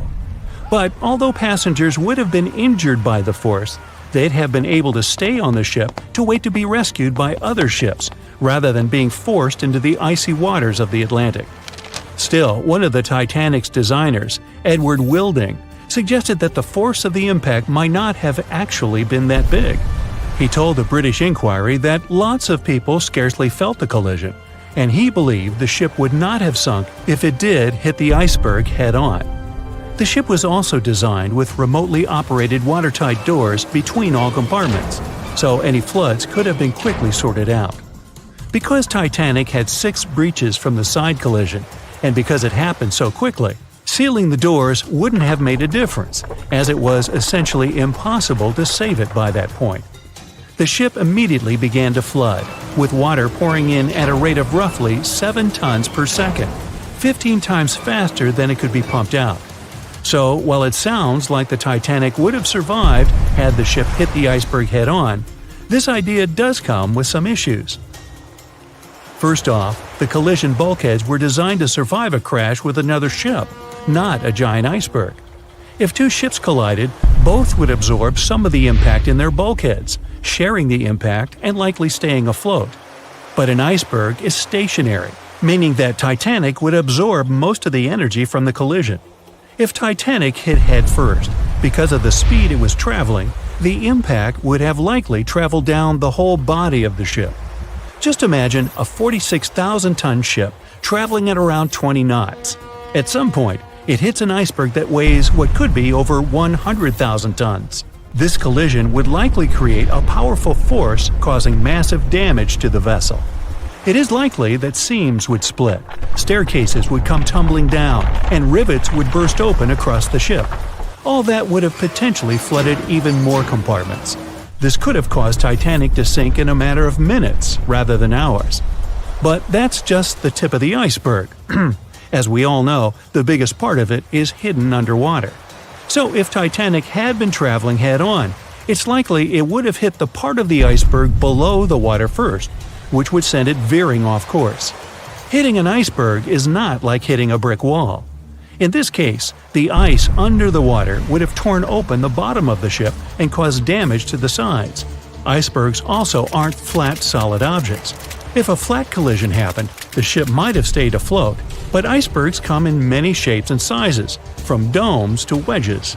Studies have also been done on the steel used to produce Titanic, and the tests show the metal was about 10 times more brittle than the steel we use today. The ship was built before we understood the effects of low temperature on steel. The old steel used to make the vessel would not bend when faced with freezing temperatures, but break. Recovered pieces of Titanic's hull plates show that the hull just shattered on impact. Hitting head-on would also cause a very severe and abrupt stop, so even if the ship hadn't sunk, there would still have been major issues. Think about when you suddenly hit the brakes on your car, or when the bus stops while you're walking down the aisle and you get flung forward. Passengers would have been thrown across the ship, and because the crash happened at night, most people were sleeping, so wouldn't be able to effectively prepare for any sort of impact. This would result in injuries for most people on board. It would be especially bad for those at the front of the ship, where the accommodation for the off-duty firefighters, greasers, and engineers was. But while passengers and off-duty crew may have been thrown out of bed, there would be a lot more survivors than in the original scenario. Many ships have had head-on collisions and made it back to shore. Not many people know that Titanic actually had 2 sister ships. The White Star Line, the company that built Titanic, also built vessels called Britannic and Olympic. Captained by Edward J. Smith, who would later helm Titanic, the Olympic set off on its maiden voyage in June 1911. But much like for its sister ship, disaster was just around the corner. On its fifth commercial voyage, Olympic collided with a Royal Navy ship, HMS Hawke. While the Olympic received damage to its side, Hawke crashed into the other vessel head-on. The bow of the Hawke was completely crushed by the collision, but because the ship had watertight compartments, it managed to survive the impact and later returned to shore for repair. Another study case is the SS Andrea Doria, which was an Italian ocean liner that made global headlines in 1956. Like the Titanic, the Andrea Doria was heading for New York City on its 101st voyage when disaster struck. On July 25th, the vessel collided with the 524-foot Swedish passenger liner Stockholm. The Stockholm hit the ship head-on, but the point of impact for the Andrea Doria was on its side. The front of the Stockholm was completely smashed, but because the impact was on its hull, it managed to survive. The Andrea Doria, however, sadly sank due to the collision being on the side of the ship. So these cases could suggest that maybe the Titanic would have survived had it hit the iceberg head-on. But we have to remember that the Titanic hit the thing full speed, whereas both the Olympic and the Andrea Doria were traveling slower. So in 2017, over 25 million people boarded cruise ships all over the world. Now, if you're keeping count, that's more than the total population of Greece. It's become America's favorite choice when it comes to going on vacation. It's easy to see why hopping aboard a cruise ship becomes more popular each year. Heading out on a cruise is also coming back in style with newer generations. 2/3 of Gen Y and Millennials say that cruising is their new preferred type of vacation. How's that? Well, let's see. It's easy to plan in advance. On board, you can find activities for all family members, and you get a chance to visit several different destinations in one trip. An added bonus of booking a cruise? You can sample various places for a future time off. The entertainment on board is often top-notch, providing passengers with an added taste of luxury. And the amenities and accommodations are generally very reliable. Not to mention that it gives tourists that feeling of actually getting away from everything that people strive for while out of the office. Royal Caribbean International is one of the largest cruise lines in the world, with just over 19% of the cruise market as of 2018. Its current fleet is divided into many different classes of ships, including the Voyager class, Radiance, and Quantum. The latest addition to the Royal Caribbean International's impressive fleet was built in 2018. Wonder of the Seas is now the largest cruise ship in the world. Since this spectacular liner has just had her maiden voyage in March 2022, let's look at some of the incredible perks it has to offer its passengers. For starters, the boat is so big that it had to be split into neighborhoods. Well, it figures since Wonder of the Seas can accommodate almost 7,000 passengers. Fond of New York? Well, no worries. Wonder of the Seas has a central park of its own, with an estimated 10,000 plants to check out. The ship's central park is a feature of all Oasis-class ships, being one of the so-called neighborhoods. Let's look at some other areas, shall we? Like this boardwalk, a place that includes an arcade, a candy store, and a sports bar. It's best suited for long walks. There's a pool and sports zone on Wonder of the Sea. These areas feature the ship's numerous pools and hot tubs. There are many activities to check out on the sports court. Then there's the Royal Promenade, or Promenade if you prefer. That's the main road on Wonder of the Seas, with bars, lounges, and places to grab a cup of coffee, or a luxurious latte. The entertainment neighborhood is the focal point for leisure activities on the ship. Here, guests can find a comedy club, an ice skating rink, and even a theater. The spa and fitness area is a tranquil zone with a huge array of treatments available. The fitness center is free of charge, by the way, so there's no excuse for guests to skip a leg day. An extra 8th zone was added to Wonder of the Seas. It's called the Suite Neighborhood. This is an exclusive area designed for guests staying in the suites. Oh, now I get it. It's located at the top of the ship. Guests here have designated staff members called royal genies. Yeah, if you rub a lamp in your suite, they appear. Nah, not really. The genies are similar to butlers. They can cater to just a few cabins. Of course, the cruise line wants to divert other guests from asking these crew members various questions and taking their time. That's why the genies don't wear name tags in public areas. As for its itinerary, Wonder of the Seas was initially supposed to be homeported in China, but Royal Caribbean decided to move the liner to the United States. In March 2022, the ship started its journey with 7-night Eastern and Western Caribbean itineraries. In May 2022, Wonder of the Seas is scheduled for a trip to Europe, with Western Mediterranean cruises from Barcelona and Rome planned for its guests. Passengers will also be able to visit Palma de Mallorca, Spain, and Capri, Italy. When the summer season is over, Wonder of the Seas is scheduled to return to Florida to offer year-round sailing starting November 2022. And by the way, there is no truth to the rumor that a special cruise only for highly allergic and hay fever sufferers will be called the Wonder of the Sneeze. Nope, not at all. Now, it's hard to imagine a ship so massive that can accommodate so many amenities on board. For example, the Titanic was the largest ship of its time, measuring 882 feet in length. And Wonder of the Seas is not only 1,188 feet long, it's also 36% taller and 34% wider.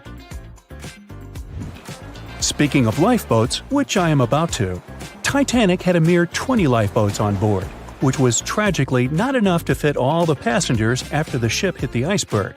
But Wonder of the Seas has an even smaller number of lifeboats, 18 to be precise. Sounds weird and dangerous? Well, not really, given that each of these lifeboats can accommodate up to 370 people. It means that all the passengers and crew members, an estimated 8,000 people if fully booked, are going to be safe in case of an emergency.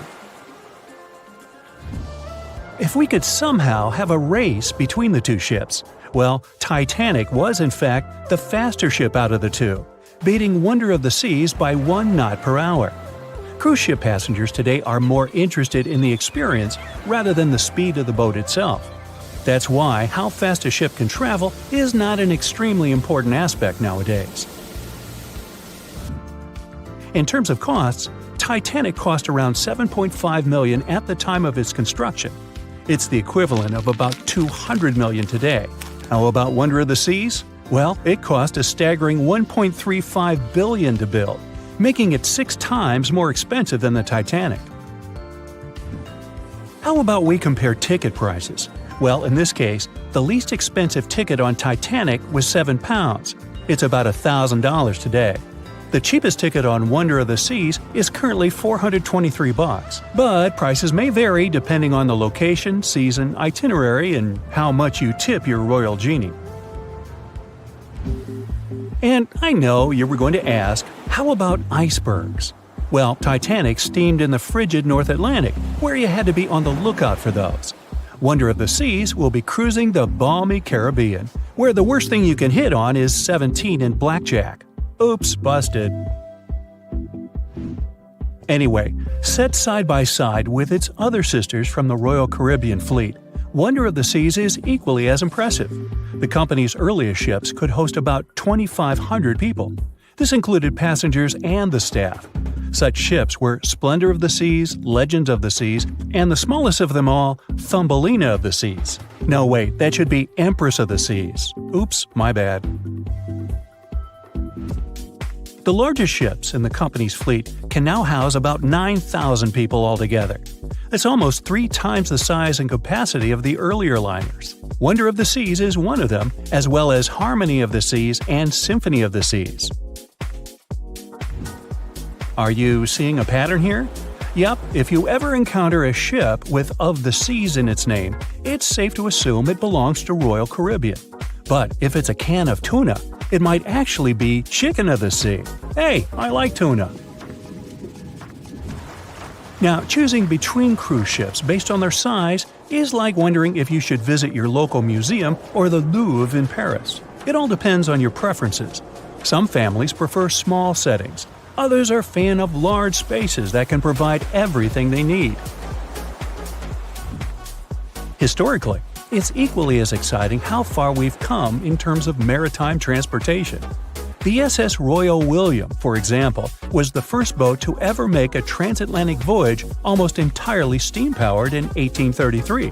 And it was a mere 160 feet long and could house roughly 155 passengers. And if the seas were calm, then they were housed less roughly. Similarly, the first modern megaship in the world was the MS Sovereign of the Seas. Launched in 1987, it was only 888 feet long and could carry a little under 3,000 passengers. Size and capacity are not the single improvements added to newer cruise ships out there. Recent technological developments in artificial intelligence and facial recognition have allowed cruise operators to ensure faster, smoother boarding for passengers.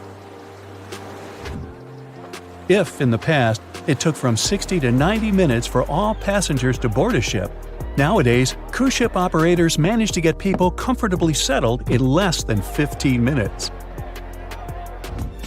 Now, I'm sure you're already eager to book a ticket, but let's look into some of the more interesting activities you can try on board Wonder of the Seas. This way, you'll know what you're getting yourself into. All Royal Caribbean ships have loads of artworks available for their guests to enjoy. But Wonder of the Seas goes above and beyond, even featuring statues of astronauts in key locations around the ship. You'll find the first astronaut looking through the glass at the promenade, while a second one is busy rock climbing at the boardwalk. The third and last astronaut is more of a movie fan. This statue can be found near the movie screen sitting area. Going astronaut sightseeing is proving to be quite the experience among guests. In the areas with no access to sunlight, Wonder of the Seas features virtual balconies. In case of bad weather, guests can still have a feeling of the outdoors, but without having to hide from wind or rain. Teenagers have a place of their own reserved on the ship. There's a special club with a private hot tub, selfie area, games, and comfortable seating. The inside part of this club features a vending machine, an interesting collection of literature, and tables for foosball. Well, sign me up. The year was 1854, and the SS Arctic, the fastest passenger liner of its time, set out to cross the Atlantic. As it sailed through the misty veil, it slowly disappeared into the unknown. The Collins Line, an American shipping company, was started in 1818 and only began seriously trading in the transatlantic by 1835. Its steamships crossed the Atlantic from Liverpool to New York within just 10 days. Doesn't sound like a great speed today, I know, but back then, the same thing took other ships several weeks. Light on the water with their wooden hulls, powering through with a strong steam engine, those steamships were the favorite choice for many high-profile people. What could go wrong with such an advanced ship, they thought. This reminds me of some other ship everyone believed to be unsinkable. But anyway, back to the Collins Line. It grew to be a serious contender on transatlantic routes, with only one other competitor, the Cunard's Line. It was a British company also aiming to be the main force through the Arctic Passage. In 1835, the company received a new ship that traveled to Liverpool and came back to New York with the largest cargo ever at that time.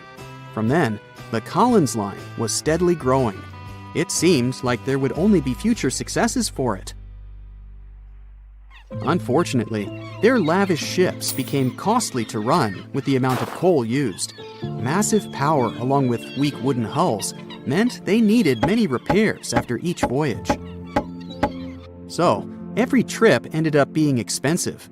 But since the ships were safe and had a great reputation, people were willing to pay the price, and the company was definitely not in crisis. They had achieved something no one had managed to do before them. Like I told you, their ships crossed the Atlantic in a whopping 10 days, and Edward Collins, the owner, was very determined to maintain the pace. Their 5 ships easily outran the Cunard's line of only 3. With this great praise, it provided more attention. Though the Cunard's ships were slower with their iron hulls, they believed there was still profit, regardless of how slowly they sailed. Among Cullen's ships, the Arctic, the third of them to be launched, was the largest, reaching 284 feet long, with 2 side-lever steam engines, each with 1,000 horsepower.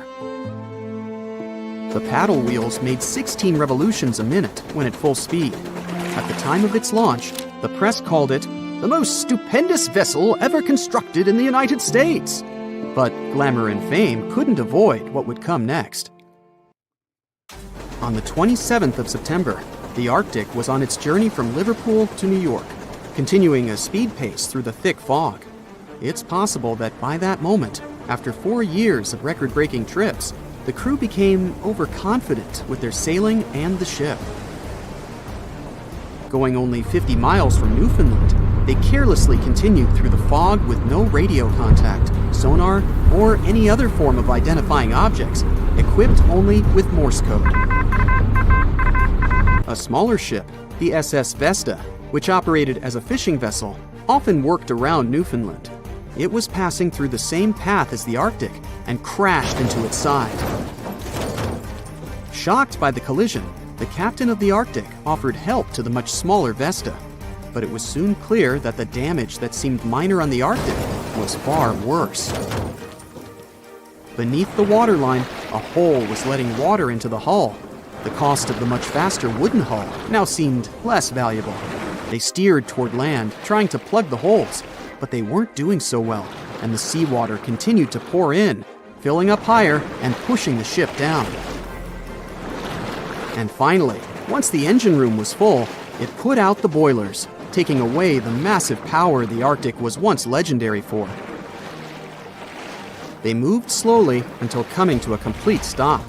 The ship continued to sink, and the order was to abandon it. At the time, maritime law allowed for the Arctic to carry only 6 lifeboats, only capable of saving 180 people. The crew and some of the passengers managed to push their way aboard and took most of the seats on those boats. Things were pretty wild, and everyone forgot about their manners, not letting the ladies and the youngest ones board first. It took 4 hours for the Arctic to sink. 150 crew and 250 passengers were on board. Those that weren't able to find a lifeboat made a desperate attempt to build their own rafts from parts of the ship. 2 days later, only 3 boats made it safely to the shore. The other 3 were never found. Believe it or not, the rescue party also saved some people that had been clinging to the wreckage for 2 days. Unlike the crew, the captain went down with the Arctic, but amazingly survived.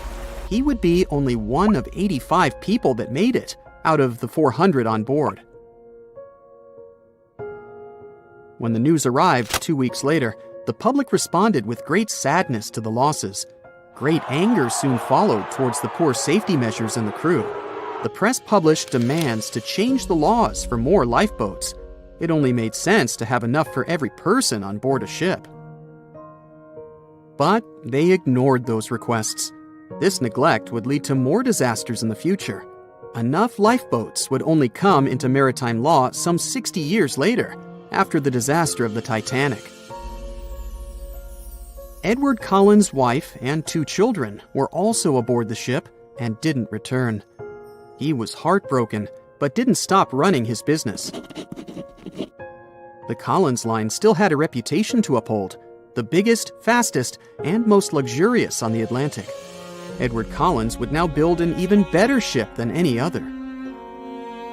It was named the Adriatic, and it was the largest ship in the world, 354 feet long. With 2 alternating steam engines that had never been built of this size. These steam engines at the time were at the height of engineering, though today you can only see them in models and toys. With the new addition of 2 masts, the Adriatic would also be able to sail if needed. Luckily, they made some lessons from the disaster of the Arctic. But before their new ship, the Adriatic, was built, another disaster had occurred. The sister ship of the Arctic had also sunk. They believe this second ship was desperate to stay in front of the Cunard's line and hit an iceberg somewhere during the race. This weird contest took the lives of 141 people.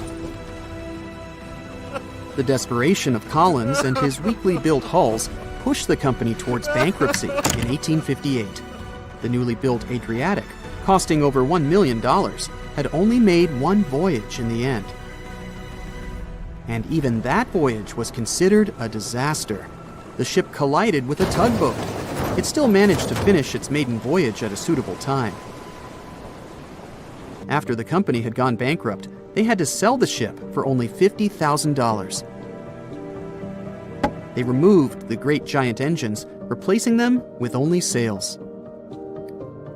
Although it was once the greatest ship on the high seas, it was only 30 years later until it was abandoned, labeled irreparable, and anchored in a river. The other remaining ships were also sold and only used for parts. Edward Collins left the industry altogether, seeking work on dry land instead. As the Collins line was no longer in the mix, the Cunards would grow in strength. Without competition, they would win the Blue Riband for the next 30 years, and 180 years later, after producing hundreds of ships. They still have a constant presence on the seas as they provide transatlantic crossings, world voyages, and leisure cruises. To this day, the Cunard line is the only one to run ships between Europe and America, and it's great proof that it's not always the fastest that's the best.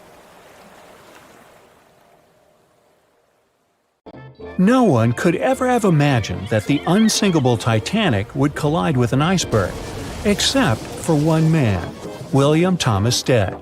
Well, not directly, of course. It's not like he jolted out of bed one day, envisioning the fall of the Titanic. Rather, he wrote an empowering short story called How the Mail Steamer Went Down in Mid-Atlantic by a Survivor on March 3, 1886, 26 years before Titanic sank. Okay, let's do a super quick recap. Titanic was traveling from Southampton to New York in April 1912 in the North Atlantic. The ship hit an iceberg, and less than 3 hours later, it was completely underwater. Out of 2,208 people on board, just 706 survived due to the limited number of lifeboats and icy cold water. Another passenger ship, Carpathia, heard the distress call, picked up the survivors, and brought them safely to New York. The short story William Stead wrote was about Thomas, a British sailor, who got on a passenger liner bound for the U.S. At one point, the protagonist realized there weren't enough lifeboats for everyone on board the ship in case something happened. A couple of days later, heavy fog covered everything in sight. Luck was not on the liner's side, and it collided with a stray ship, just like Titanic struck an iceberg. Only 200 out of the 916 people made it safely to the U.S. The main character managed to survive by jumping into the water and climbing into one of the lifeboats. Now, you'd think that the story riled up everyone in the industry to add extra lifeboats on ships. But sadly, it received very little attention when it was published. Even more tragically, William Thomas Stead was on Titanic when it sank, and he didn't make it. The survivors who knew Stead mentioned that he had always been cheerful and had loved to chat during meals. He complimented the ship's design and how sturdy it was. Witnesses also talked about how he had been helpful when the ship had been sinking, having given his life jacket to someone else. He was a journalist by profession and was on his way to New York for a ceremony. One of his most important contributions to modern journalism was the use of illustrations in every newspaper article. He also introduced newspaper interviews, and they're still used to this day along with illustrations. But this story wasn't the only published work that predicted the disaster. Morgan Robertson was an author and former ship captain who wrote short stories and novels. His most notable novella is The Wreck of the Titan. It's also known as Futility. The book was written in 1898, 14 years before Titanic. It was a fictional story about the Titan, an ocean liner similar to Titanic, which was crossing the North Atlantic. It's also a coincidence that Titan was just as fast as Titanic and shared many other similarities, like size and design. The book described it as unsinkable and the largest ship to hit the ocean at the time. That's what they said about Titanic, too. Another eerie similarity was the limited number of lifeboats it had. The story took place in April, and that's when Titanic set off on its journey and hit the iceberg. The Titan story also mentioned that barely anyone had survived that horrible accident. Unlike Stead's story, the protagonist of Robertson took a different path. The Titan sinking happened somewhere halfway through the book, so after the accident, the main character went on with his life. The book was brought back into the spotlight after the Titanic disaster. How could someone describe the events that took place almost a decade later so accurately? Many started to believe Robertson could see the future. But the reality was that Robertson knew his way around a ship. It was easy for him to write down the nitty-gritty of things without doing more research. Realistically, one of the biggest threats for ships at that time was hitting an iceberg or colliding with other ships. The next story sounds somewhat mysterious. Once, Alex Mackenzie heard a voice that warned him not to board Titanic. But when he turned around, there was nobody there. As he continued walking, the voice spoke to him again. But this time, it was louder and more distinct. He took the warning seriously and decided to cancel the trip and go back to Glasgow, Scotland, his hometown. His grandparents weren't too happy to find him back home instead of on Titanic. After all, the ticket was very expensive. That disappointment very soon disappeared when they heard that the ship had struck an iceberg. John Coffey was a member of the crew of Titanic, but he decided to ditch the ride when the ship stopped at his hometown in Queenstown, Ireland. His inner voice told him to get off the liner, and he did. He was only 23 at the time, and for someone his age, it could be a major career boost and an opportunity to grow. Despite the horrible tragedy, the guy signed to work with the RMS Mauritania just months after the Titanic sinking. Talk about commitment. Some added info was revealed about what may have contributed to the fall of Titanic. The constructors insisted that the ship was unsinkable, but many people later theorized that the vessel's steel plates had been too frail for the freezing Atlantic water. It may have caused the rivets to pop, allowing ocean water to seep inside. Another theory is that there may have been a fire in the hull of the Titanic that had been raging for 3 weeks before the voyage. The fire softened the steel, allowing the iceberg to cut through it like a hot knife through butter. Some pictures before the ship set off on its journey show black marks on the hull, which could have been caused by fire. Either way, the iceberg would have caused significant damage in any case, no matter if there was a fire or not. Some people also blame those who designed the Titanic. The ship was built with large joints at the bottom, which probably snapped easily during the collision. Of course, these are all theories, but we know for a fact that the iceberg was the main character of this drama, and that the works of Stead and Robertson should have been taken seriously. Either way, this should be a lesson for the future, helping to prevent similar tragic accidents. By the way, ocean liners and passenger ships wouldn't exist if it hadn't been for Thomas Newcomen. In 1712, he invented a steam engine that was so strong it could produce enough energy to power a ship. And a century later, in 1819, the first steamship traveled across the Atlantic Ocean to Liverpool, UK. It only took the vessel 29 days to cross the ocean. The passenger ship industry boomed in the early 1900s when it became easier for people to move to America or go on holidays. As decades rolled by, the use of aircraft stole the spotlight from passenger ships since planes were faster and more efficient. Nowadays, it's quite rare for a passenger ship to collide with anything in open water. Modern technologies can detect anything that can pose a threat and even predict stormy weather. Cruise ships these days are giants compared to the vessels of Titanic's era. Modern ships can carry almost twice the number of passengers and have amenities folks back then could only dream of. Most cruise ships these days have several restaurants to choose from, multiple swimming pools, and game rooms to catch a break. If you're in the mood for some fun, you can watch live performances. Don't forget about the helicopter pad, because why not? Don't worry if you start feeling unwell. The in-house doctors are always there to help any passenger in need. And these ships are only going to get bigger. Putting Titanic and a modern cruise ship side by side is like comparing a corgi to a Doberman. Back then, Titanic was the biggest and most cutting-edge vessel anyone could dream of. So, who knows what the future of cruise ships can hold? We might even have entire cities floating around. That would be a really big boat. You know SOS, don't you? 3 dots, 3 dashes, and 3 more dots. It's an easy enough signal to tap out in Morse code. It means save our souls or save our ship. The crew of the legendary Titanic had been desperately trying to send this signal for 2 hours the night of April 14, 1912. There were other ships not too far from the spot where the iceberg took down the mighty Titan of the sea. But the call for help seemingly disappeared before it could reach them. The passenger ship SS Mount Temple did pick up a signal and try to respond, but the Titanic never got the answer. So what was silencing the ship's cries for help?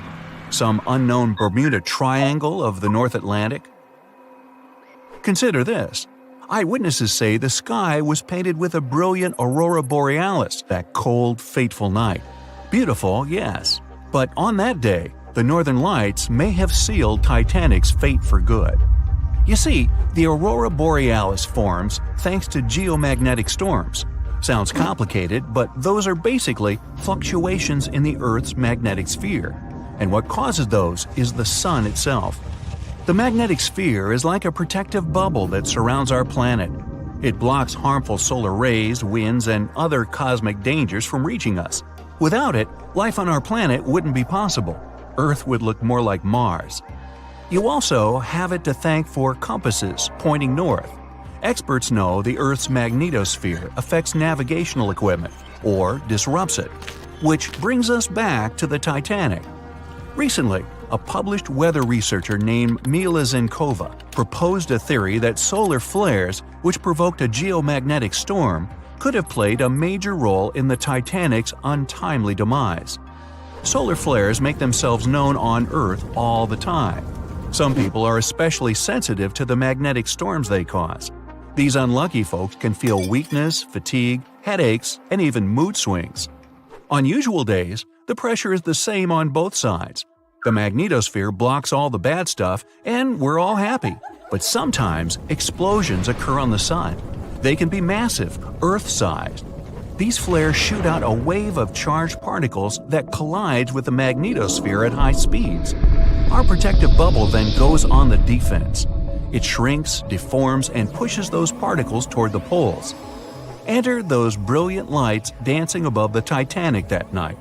In the north, we know it as Aurora Borealis. In the south, Aurora Australis, or the Southern Lights.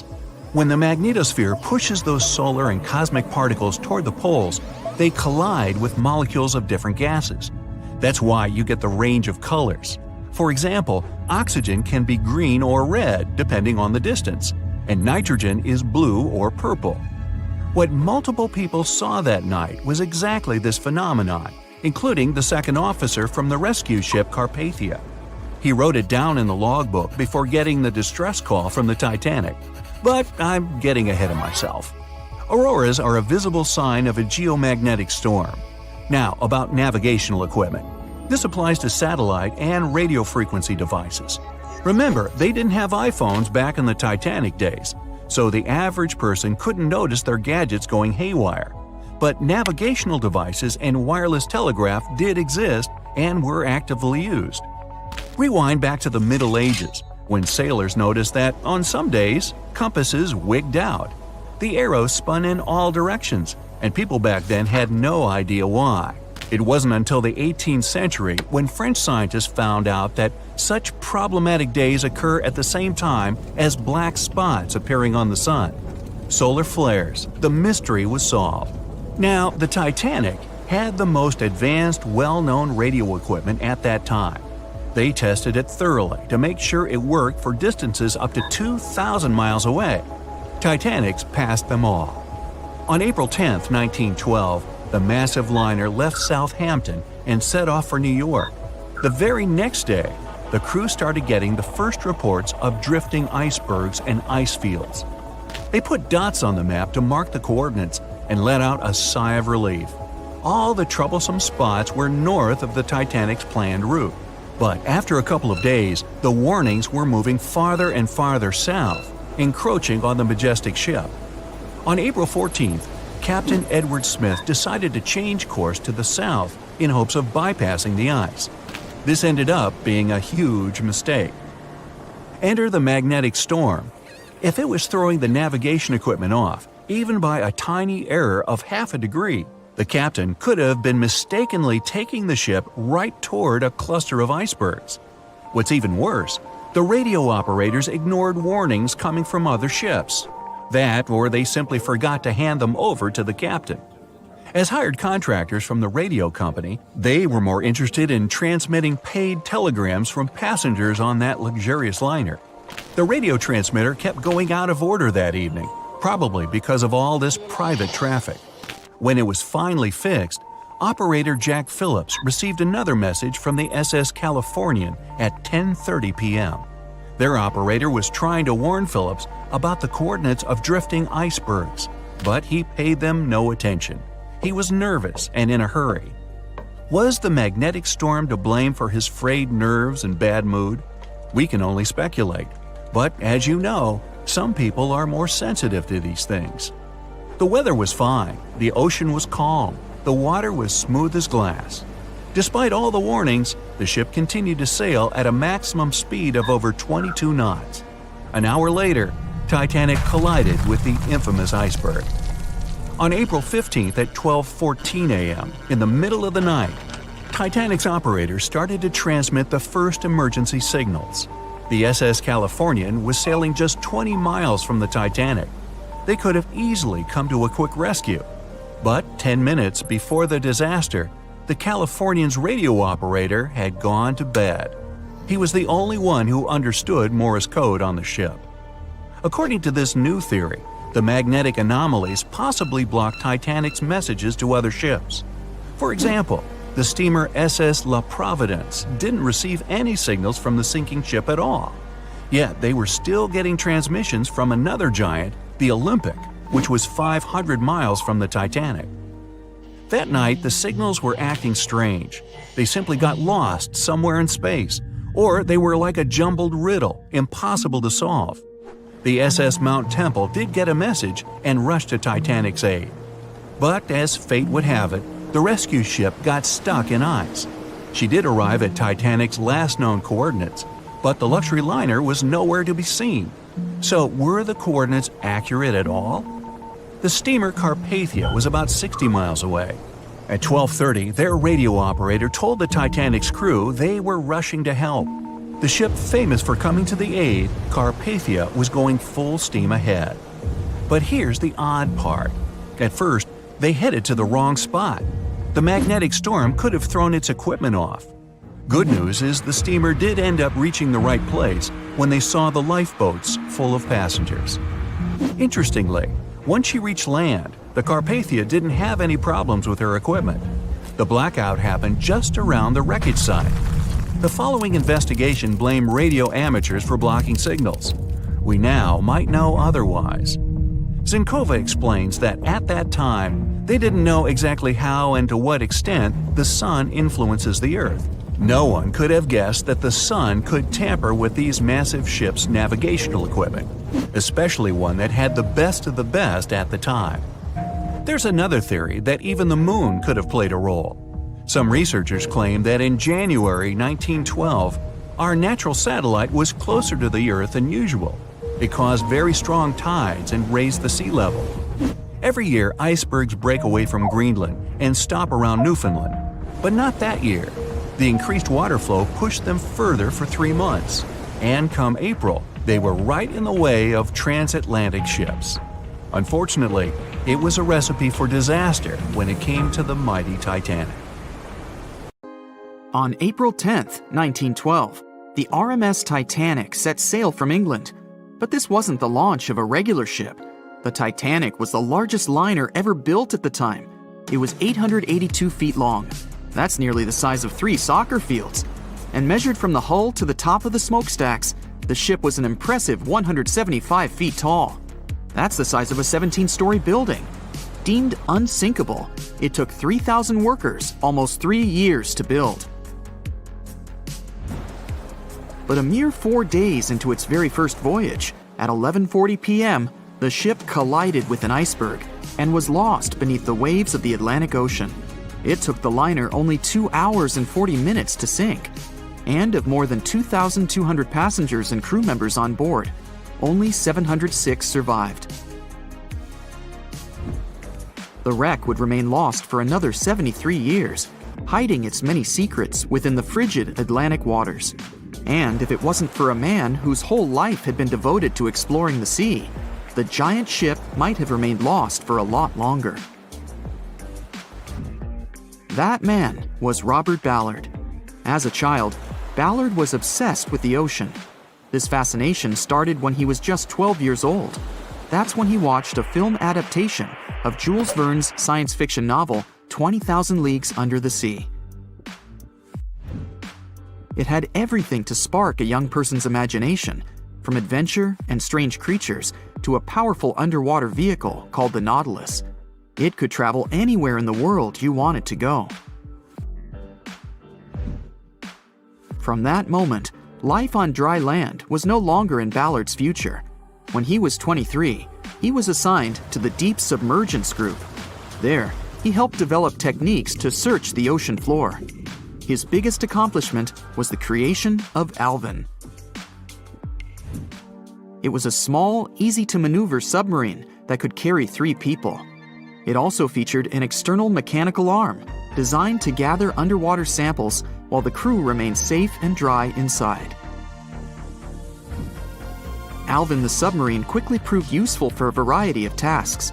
For example, once it was used to track down an aircraft that had crashed into the sea. But the vessel experienced a series of setbacks.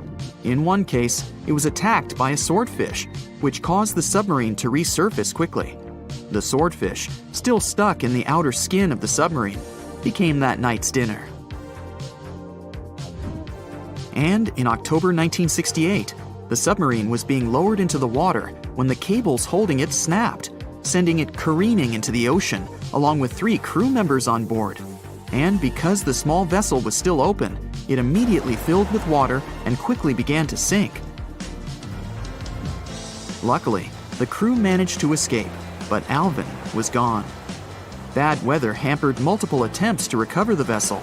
It wasn't until the following year that it was finally returned to the surface.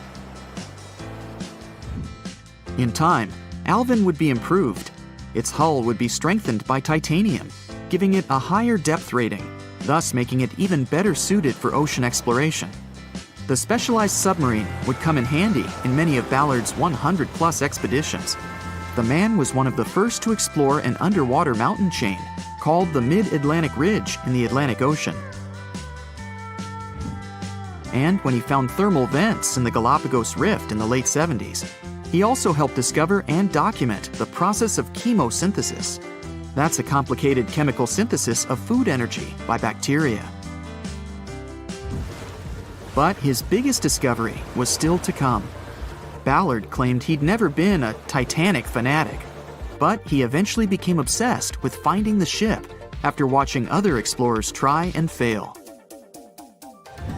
As he said, Titanic was clearly the big Mount Everest at the time. Many others had tried, many that I thought would have succeeded, or should have succeeded but didn't. Ballard began thinking about finding the ship as early as 1973, and 4 years later, he actually made an attempt. He used the deep-sea salvage vessel Sea Probe, which was a drill ship equipped with cameras and sonar. But he was forced to give up when the drilling pipe broke. It just wasn't his time. In the early 80s, a Texas oil man named Jack Grimm tried to find the wreck on 3 different occasions. Once, Grimm was actually right over the Titanic, but his equipment failed to detect it. That's what we call extreme bad luck. Ballard was just biding his time. He needed a plan and some help. The first issue was getting down to the bottom of the Atlantic. The furthest down he had ever traveled before was 20,000 feet, and this trip took him 3 hours. and that didn't include the way back up. Ballard knew he could use Alvin, already enhanced with a titanium hull, to withstand the pressure of the ocean. But he also needed something that didn't require him to actually go down with it. An unpiloted, remote-controlled submarine would be ideal. But first, he would have to create one. He reached out to the authorities, hoping they would provide funding for his project. And though officials had no interest in the Titanic, they were willing to help. But there was a catch. Ballard had to first focus on tracking down two submarines, the Thresher and the Scorpion, which had sunk to the bottom of the Atlantic Ocean in the 1960s. The authorities were hoping to study them to find out why they had sunk in the first place. They also wanted to know if they could be recovered or if it was safe to leave them on the ocean floor. Only when he had successfully completed this task would he be free to use any remaining time on his contract to find the Titanic. With no other options for funding, Ballard took the offer. He got to work. First, he created two new devices. Argo was an unpiloted deep-towed undersea video camera sled. It was designed to take photos and record videos from a series of cameras mounted on it. It could work at depths of up to 20,000 feet, and it could also explore nearly 98% of the ocean floor. Argo was supposed to be tethered to a boat. As the boat moved, Argo would be pulled behind, floating just above the ocean floor. The camera would then transmit images to the surface. The second device was a small robotic vehicle called Jason Jr. It was also controlled remotely, which allowed the crew inside a submarine, like Alvin, to get closer to and photograph underwater objects. Ballard was now ready. He knew he had to find those submarines quickly, and it didn't take him long. Much to his relief, the search was relatively simple, and he was able to fulfill his obligations with 12 days to spare. With almost 2 weeks to devote to finding the Titanic, he set out to explore the ocean. He focused the search close to Newfoundland, Canada, pulling Argo along the ocean floor and reviewing the images it collected. And after a few days of nothing, they eventually found riveted hull plates and a boiler. Could this be it? The next day, a ship's large bow was revealed. On September 1st, 1985, Ballard and his fellow crew members realized they had finally found the infamous ship. The discovery resulted in a mix of emotions. Ballard was excited to be the first to find the Titanic's final resting place, but he was also overwhelmed by the sense of grief for those who had suffered when the ship had gone down. Over the next 4 days, the crew explored the wreck. They found the crow's nest, from where the iceberg had first been spotted. Plus, there was finally evidence of how the massive ship had split in two before sinking, with both halves of the ship found. There was furniture and dinnerware, and sadly, several leather shoes of those who hadn't made it to safety were scattered about the ocean floor. Ballard succeeded where others had failed and became an instant celebrity around the world. You'd think that locating the Titanic would be enough for one man, but not for Ballard. In 2019, he took on the challenge of solving another mystery, the disappearance of Amelia Earhart. Earhart had attempted to be the first woman to fly around the world. Unfortunately, she disappeared somewhere over the Pacific Ocean in 1937. She and her plane were never found.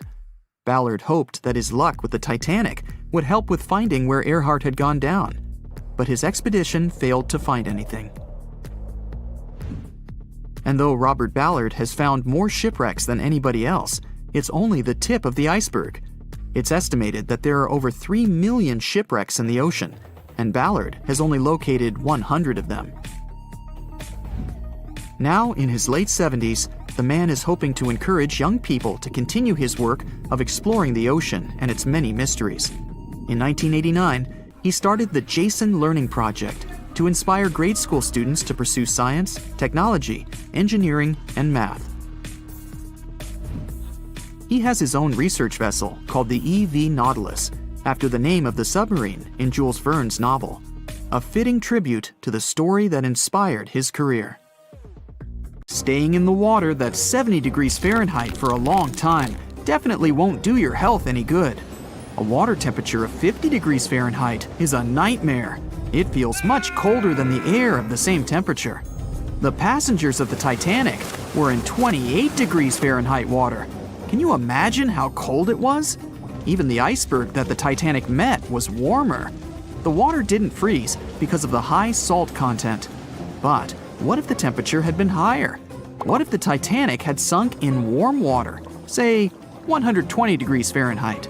Theoretically, this could have happened had the waters of the North Atlantic met a warm undercurrent from the southern part of the ocean on disaster day. But this heat wouldn't have been enough.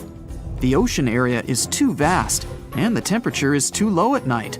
The warm undercurrent alone wouldn't have made a difference for people who were overboard. But if the Titanic had sunk in another place at one particular moment, perhaps then all people could have been saved, thanks to an incredible natural phenomenon. Now, on board everybody, our voyage to a parallel universe begins. It's a moonless night on April 14th through 15th. The Titanic crashes into an iceberg. Icy water floods the lower decks. The captain sends a distress signal. The nearest rescue ship, Carpathia, is 58 miles away from the sinking Titanic. At maximum speed, Carpathia will get there in 4 hours. That's quite long, even in warm tropical waters, since your body loses heat anyway. The Titanic begins to sink. The crew downs lifeboats. Some of the passengers jump overboard. The ship is going under the water. There are no boats left, so you jump along with other passengers. It feels as if you got inside a huge iceberg. The water is so cold that it's hard for you to move. You can't even scream because there's no air in your lungs. But at this moment, you feel a pleasant warmth coming from the depths. The heat rises above your knees and waist, then reaches your neck. Finally, you regain control of your muscles and can breathe deeply. You notice that all the other passengers feel the same warmth. The water becomes a little hot. It makes you happy. But in a moment, horror replaces your delight. The ocean begins to foam. And not because of the high temperature, but because something is rising from the ocean floor. You hear a heavy, low sound coming from the depths. It's not a sinking Titanic, but something bigger. You can see a huge iceberg nearby. It's melting, and a huge chunk is breaking off from it. 1 million bubbles appear on the surface. Then you feel something hit you in the leg. Thousands of strange lightweight rocks are rising from below. There are also massive plates among them. People use them as lifeboats. You climb on one of those rocks and look at the ship. It doesn't sink, since all the water is bubbling and pushing the vessel up. You take one of the small rocks and understand everything. It's pumice. An underwater volcano has woken up right under the ship. Thousands of tons of volcanic rock are floating to the surface. When it erupts, its magma shakes the entire space, heats the water, and destroys the seabed. But it doesn't result in anything destructive on the surface. The enormous pressure of hundreds of millions of gallons of water suppresses the volcano's power. Molten rocks of the Earth's crust are pressed against the seabed, and pumice rises to the surface. And here's why it happens. The upper part of Earth consists of many solid parts, tectonic plates. These plates collide with each other and divide. And when one part separates from another, the magma immediately comes up. So, all volcanoes are these unstable fault sites. If the Titanic had sailed over one of these areas during an eruption, many passengers would have been saved. Back in the parallel universe, you notice the Titanic starts sinking again. The water is no longer bubbling. The volcano has gone out. In a matter of seconds, the ocean turns icy again. Fortunately, you have your pumice lifeboat. This is enough to wait for rescuers. But let's imagine a situation with no underwater volcano and an iceberg. A situation when the water was warm from the very beginning. One of the engines in the motor compartment of the ship breaks down. Several pipes burst because of increased pressure, and now there's a crack in the ship's body. Water is filling the lower decks. The ship is sinking. People evacuate on lifeboats. There's less panic since the night is warm and no one is freezing. Each passenger gets a life jacket. The ship is breaking. You understand that you have to jump. The Titanic goes underwater. Many passengers fall overboard in horror. They dive into the dark ocean and immediately come to the surface. Panic and complete chaos take over. The ship disappears in the dark, and finally, it's all silent. A few minutes pass, and you notice there's no panic at all. The water is warm. Almost all passengers have life jackets. Someone is floating on the wooden ship wreckage. After a couple of hours, the water no longer seems so comfortable. The ocean takes away your body heat. To keep warm, passengers swim closer to each other in a tight circle. Yeah, now it's quite possible to wait for another couple of hours till the rescuers come. People on lifeboats sail closer and take those who freeze on board. Passengers take turns, 20 minutes in the water, then 20 minutes in boats. It's essential not to take your clothes off. Even a wet outfit helps keep your body warm for longer. And when it seems that everyone is saved, somebody screams. A girl in a boat looks scared. She trembles with fear and points her finger into the black water. Passengers try to see what's there and notice a triangular fin. 1, 2, 3. There are so many of them! The noise of the sinking ship has attracted a group of sharks. And now, they are circling the survivors, hoping to satisfy their hunger. They're swimming slowly. It doesn't look like they're going to attack.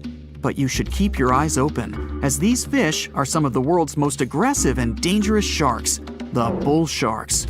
They can be agile, fast, and unpredictable. They don't swim in the cold waters of the Atlantic, but the water in this parallel universe is perfect for them. The sharks are strong and sturdy. They create the illusion of slowness to relax their prey.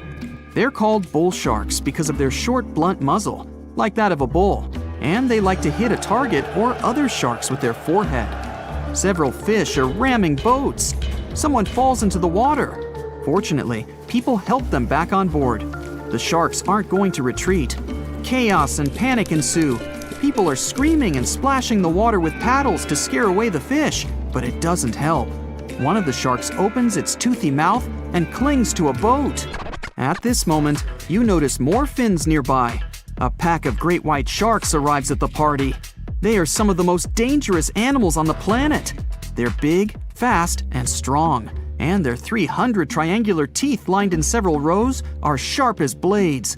Great white sharks swim around the boats and scare away the bull sharks. You fall off the boat and see a big fin approaching you. Fear awakens the survival instinct in you. You're trying your best to swim away from the shark as far as possible. Of course, it's useless, since the shark is much faster and will definitely catch you. You feel your foot touching the shark's nose. The other foot gets into the toothy mouth. You scream in horror. After a second, the shark lets you go. Great white sharks rarely attack people. If they bite, it's just to test you. After all, the shark's favorite prey is seals. It simply loses interest if it realizes you aren't a seal. But if the shark is starving, it doesn't matter to it what kind of prey you are. Lucky for you, this one is not like that. Those survivors in the boats have almost nothing to fear either. Great white sharks don't attack them. They can push boats slightly, but only to test them. The great white shark is swimming away from you. But a bull one appears, and it looks like it's hungry. The shark is swimming towards you, opens its mouth, and a loud ship horn penetrates the water.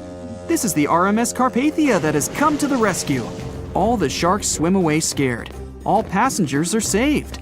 Back in our universe, another ship that had been nearby could have saved the passengers much earlier. But that's another story.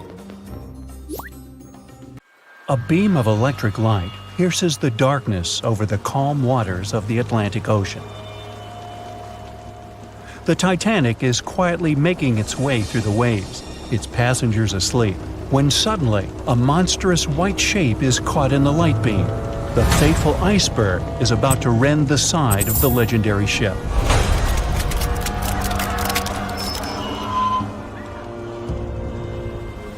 April 14, 1912. only 2 days before someone will take a photo of a giant iceberg with a pretty unusual elliptical shape. It turns out that this iceberg most likely formed out of snow that fell 100,000 years ago. Researchers used computer modeling to figure out its origin. They used data from 1912 and added some new information about winds and ocean currents. They concluded that the iceberg was probably a part of a small cluster of glaciers in southwest Greenland. These days, it's possible to calculate the routes of such icebergs in any given year in the past. So the infamous chunk of ice was on its way from Greenland to an area further south from Cornwall. If the ship had passed through that region only 2 days later, the iceberg would have moved far away from the point where they met.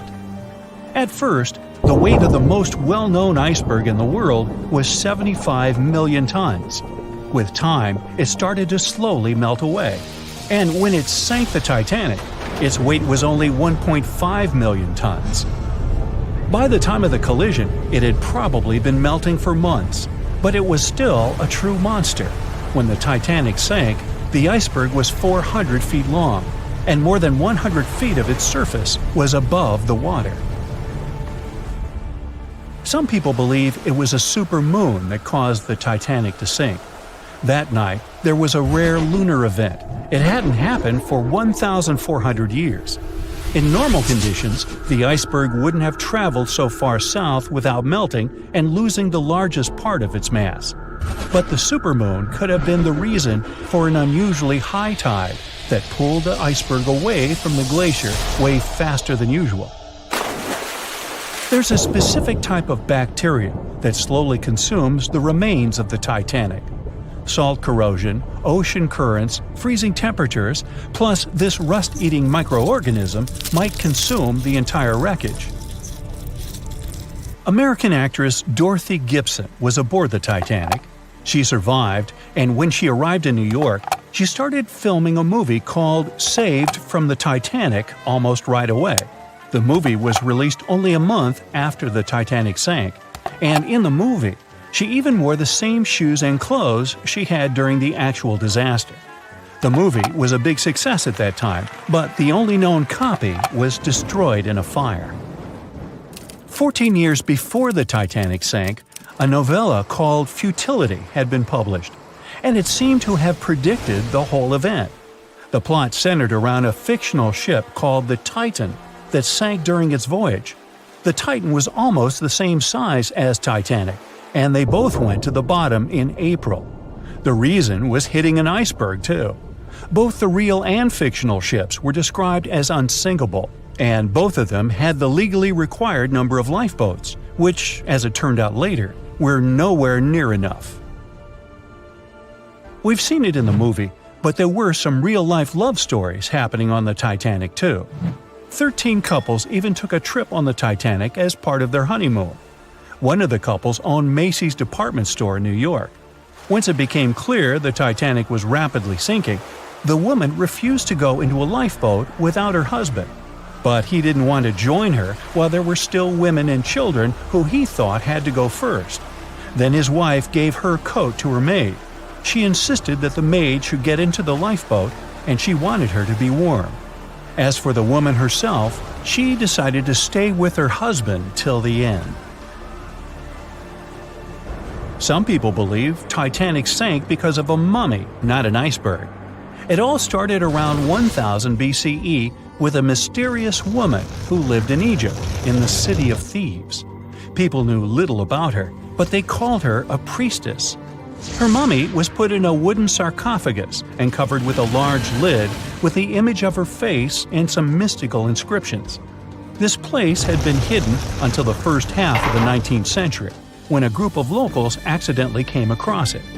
They disturbed her peace. No one knows how, but the mummy disappeared that day without a trace. A couple of decades later, a group of rich friends from England traveled to Egypt and found the empty mummy casket with the image of the priestess, whose dark eyes seemed to be looking into the void. They decided to buy it, but the buyer disappeared the same night before he even got the case. All members of the group had some accidents. The casket changed its location a couple of times until it, as some believe, ended up on the Titanic. It took more than 70 years for a robot submarine to find the ruins of this legendary ship. The wreck lies nearly 13,000 feet under the surface of the Atlantic Ocean, split into two halves. Why did the liner break apart? No one knows exactly. Some think it happened because of the water that got inside when the ship collided with the iceberg. The pressure was so powerful it separated two parts of the vessel, starting with the ship's bottom structure. Others say it was because of the hull rivets. They had a high concentration of slag or smelting residue, and that's something that can cause the metal to split apart. The ship generally had many flaws, starting with the design. The watertight bulkheads weren't completely sealed on top. This allowed the water to flow between the compartments and, in the end, sink the vessel. The iron of the ship's rivets and steel of the hull ended up ruined because of high sulfur content, cold temperatures, and high speeds. The steel shattered and the rivets popped out quite easily. Because of this, Titanic sank 24 times faster than it would have otherwise. If the ship had hit the iceberg head-on instead of ramming it with its side, it would have probably stayed afloat. How come the crew members didn't have binoculars? It would have surely helped them spot the iceberg on time and maybe even avoid the disaster. But the binoculars on the Titanic were locked in a storage cabinet. Only one crew member had the key, and he had been transferred off the ship right before it set sail. He later said he hadn't remembered to hand over the key. But even without the binoculars, the ship might have had some time to change course and avoid the collision if the crew had gotten some warning. But that's the thing, someone did warn them. About an hour before the incident, a ship that was relatively close to Titanic, the SS Californian, sent a message to inform them it had stopped because of dense ice field. But the warning never got to the Titanic's captain. Some experts say it was because the radio operator didn't think it was that urgent.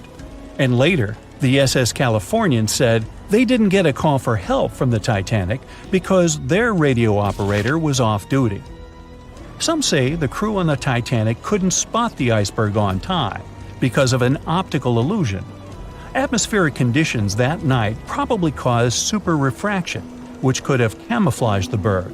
After all, no one actually saw the iceberg until it was too close to the ship to somehow avoid the crash. Not even a whole minute passed between the moment they saw the iceberg and the collision. It was only 37 seconds, and it took Titanic 2 hours and 40 minutes to disappear below the ocean's waves. April 1912 marked one of the most terrible tragedies in the history of the world. The most unsinkable vessel, the pinnacle of engineering at that time, the huge Titanic, sank. On that dark, moonless night, the ship had many chances to save its passengers. There was another ship just a few miles away that could have saved the Titanic, but it didn't. It wasn't a phantom ship, and it's not some legend or a theory. This is a documented reality. There are records and witnesses' statements confirming this. But why didn't this ship help? Let's find out what happened that night by looking at these events from 3 different points of view. Let's start with the Titanic version. 11:30 p.m. The moon hides behind black clouds. Visibility is bad. Everything is calm on the Titanic. Under the captain's guidance, the communications operator stays in touch with the mainland through the radio. At this moment, some stranger breaks into the frequency, interrupting the operator's communication. It's unclear what this strange man wants and what he's talking about. The operator doesn't try to figure it out. He shouts at the guy, demanding him to disconnect. The connection is interrupted. At 11:40 p.m., the Titanic crashes into an iceberg. The ice breaks the hull. Water begins to flood the lower decks. Nobody is panicking yet. 20 minutes later, at midnight, the ship's crew sends a distress signal through the radio frequency. Few people understand how bad the situation really is. After 20 minutes, at 12:20 a.m., they start lowering lifeboats with passengers. At 12:25 a.m., they receive a response to the distress signal. This is RMS Carpathia. Their captain reports they're already sailing at maximum speed towards the Titanic. But the problem is that the crash site is 58 miles away. This means Carpathia will only be here in 4 hours. At 12:45 a.m., the sinking ship's crew release rockets into the air. These flares are one of the main reasons for the terrible fate of many passengers, but more on that later. 90 minutes later, the Titanic's deck breaks and the ship dives underwater. At 4:10 a.m., the Carpathia finally arrives at the shipwreck location. The crew members make heroic efforts to save all the people. They take 705 survivors on board. At this moment, another ship appears. It's SS Californian. The Carpathia sails towards the New York coast with all the people. The Californian floats in search of passengers and finds nothing but wreckage. The ship was only a few miles away while the Titanic sank into the icy water. The Californian could have saved these people, but did nothing. Its captain, Stanley Lord, made one of the most terrible acts that a sailor can allow. He didn't help a sinking ship. When the world found out about all this, they detested Captain Lord. They couldn't bring charges against him, and the trial didn't punish him. But his career was ruined entirely, as no other ship company would hire him. Despite this, he never confessed he had been guilty. Before he passed away, the captain said it hadn't been his fault. If this was true, then what happened there? This brings us to the Californian version. It's the night of April 14th. The Californian is sailing in the cold waters of the North Atlantic. The ship gets into a section with a lot of icebergs. At 10:10 p.m., Captain Lord stops the ship. It's too dangerous to move around this area, as they can damage the hull. At 11 p.m., the ship starts drifting. It's impossible to move in such conditions with such poor visibility. The captain knows that the Titanic is coming here, so he orders the radio operator to warn the ship about the danger. Radio operator Evans turns on the receiver and tries to contact the Titanic. He spends about 30 minutes on it. The connection is finally established. At this moment, the Titanic radio operator is speaking with the mainland. Evans interrupts this conversation and tries to warn the ship about icebergs. The operator doesn't understand Evans' words. He's annoyed because Evans broke into the channel so brazenly. He shouts at Evans and cuts the connection. Tired, Evans turns off the receiver and informs his superiors about the incident. It's still a mystery how the captain reacted to this news. He probably thought the Titanic knew about the danger. He lets Evans go to bed. If Evans hadn't turned off the radio and waited 1 hour, he would have heard a distress signal from the Titanic. But you shouldn't blame him. At this point, he has no official reason to stay at the transmitter. Evans is too exhausted and can't fight drowsiness. So, Evans goes to bed. The Titanic begins to sink. Its captain sends a distress signal. The operator on board the Carpathia catches it, but the Californian doesn't, since the receiver is turned off. Captain Lord can't sleep. He feels that something is wrong. Meanwhile, the Titanic is rapidly sinking under the water. The captain gives the order to launch rockets into the air. And here is where one of the critical mistakes takes place. They release warning lights, but they are not red. The crew forgot to take red rockets on board for some reason, so they lit up the sky with a bright white light. If you need to send a distress signal, you need to release red lights. Captain Lord sees these lights, but doesn't perceive them as a cry for help. It can't be that there are no standard red rockets on such a massive ship as the Titanic. But, unfortunately, it can. Captain Lord thinks the Titanic is sailing away. Perhaps there is some unknown reason behind those white lights, but he doesn't really know. So, Captain Lord has no idea that the Titanic is sinking. He still decides to contact the ship, but this time, not through radio communication. Captain Lord doesn't wake up the radio operator and sends a signal to the Titanic through a signal lamp. It's important to understand that many old-school captains didn't take radio communication seriously. They didn't understand the value of this technology. That's why Captain Lord doesn't wake up Evans. He sends light signals, but the Titanic doesn't respond. Many survivors later mentioned seeing the flashing lights of the Californian, but there was nothing they could have done. The ship's crew doesn't hear their cries for help. At 2:20 a.m., the Titanic completely goes underwater. A little more than 2 hours later, radio operator Evans wakes up and turns the transmitter on. He hears many rescuers talking about the sunken ship. Evans understands everything. He reports this to the captain. At that moment, the Californian immediately heads to the wreck site. They meet Carpathia there. With the survivors on board, it sails towards New York. The Californian stays sailing and looking for people. They find nothing but wreckage. The Californian returns to the mainland. The news about the ship that could have saved the Titanic is spreading all over the country. The trial begins. Captain Stanley Lord and the crew tell their version. They say their ship had been standing still. Many people don't believe them, and some of the surviving passengers claim to have seen the Californian sailing by. Still, the judge declares them innocent. 1962. Captain Stanley Lord is a very old man. He calls a notary to confess something. The captain makes his last remark about this case. He swears he's not guilty. But if it wasn't the Californian sailing past the Titanic at that moment, then what? The Samson theory could answer that question for us. The sealing ship Samson is sailing in the cold waters of the North Atlantic. The crew aren't sleeping. They carefully study the surroundings, but not because they're afraid of icebergs. They're scared of meeting with the U.S. Coast Guard. The Samson ship's crew catch seals, which is illegal. At 12:45 a.m., Samson's captain sees white signal rockets. The team is sure it's the Coast Guard. They turn off the lights and sail away. It's dark, so they don't notice the sinking Titanic. They return to the coast of Iceland and hear about the disaster. They realize they have abandoned the drowning passengers. The nephew of one of Samson's crew members reads about this story in his uncle's diary. The nephew asks for permission to publish these recordings.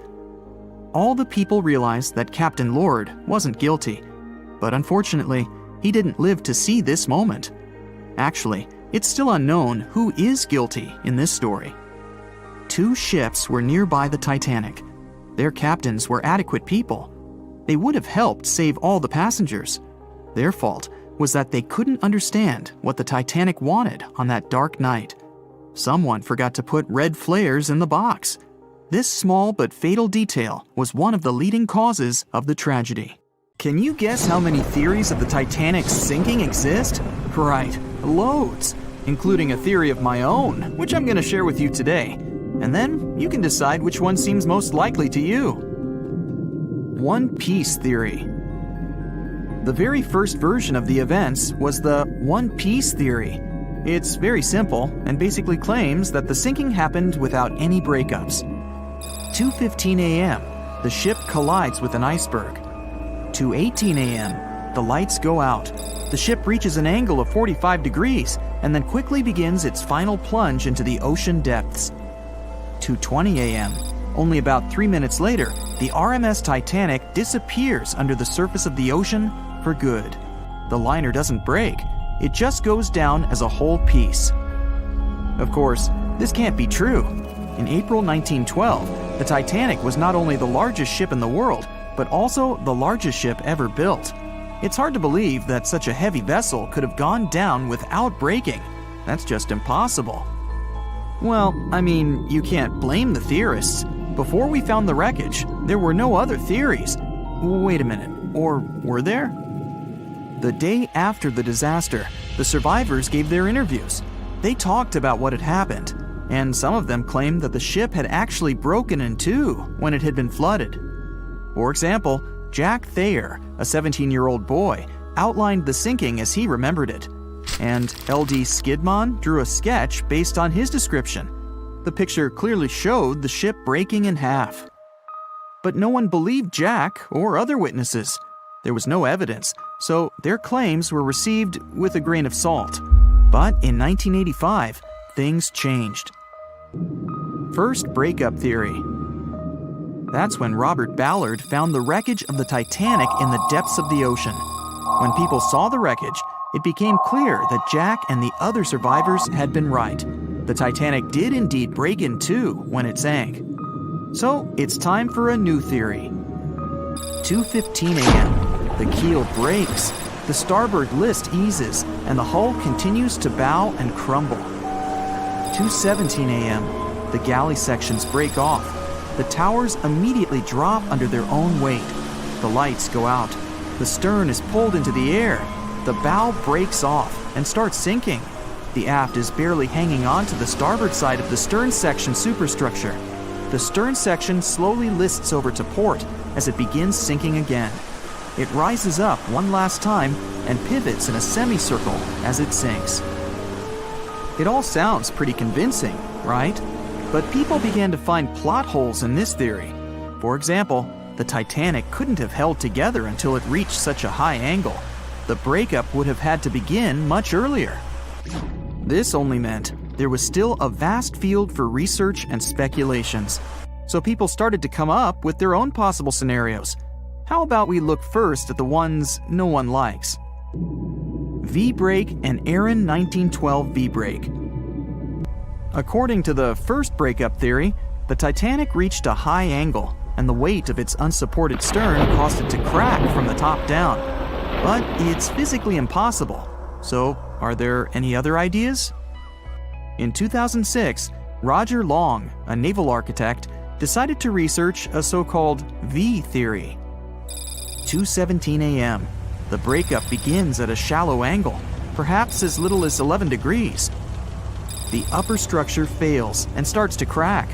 At this moment, only its double bottom is holding the Titanic together, but it starts to bend under the strain too, failing the ship. Water is pouring through the crack.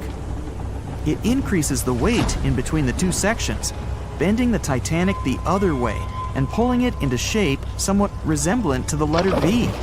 The upper decks get mangled and bent together.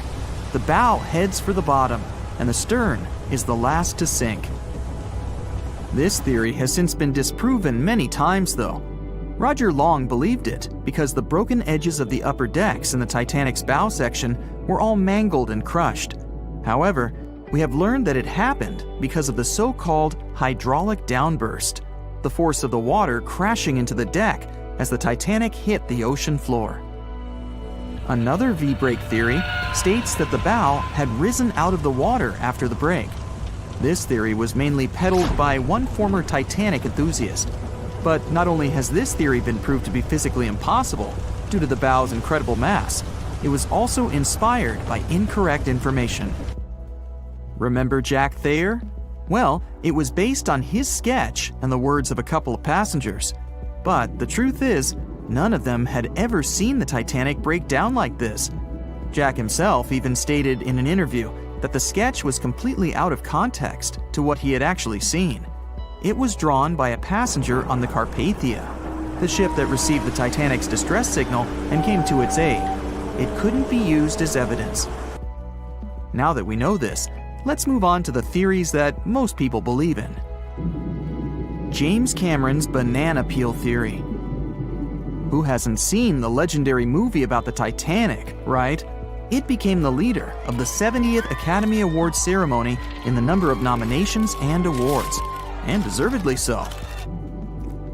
But did you know that James Cameron had been interested in the Titanic for many years and studied the ship's history? His books and research are very detailed, and he even came up with his own version of the events.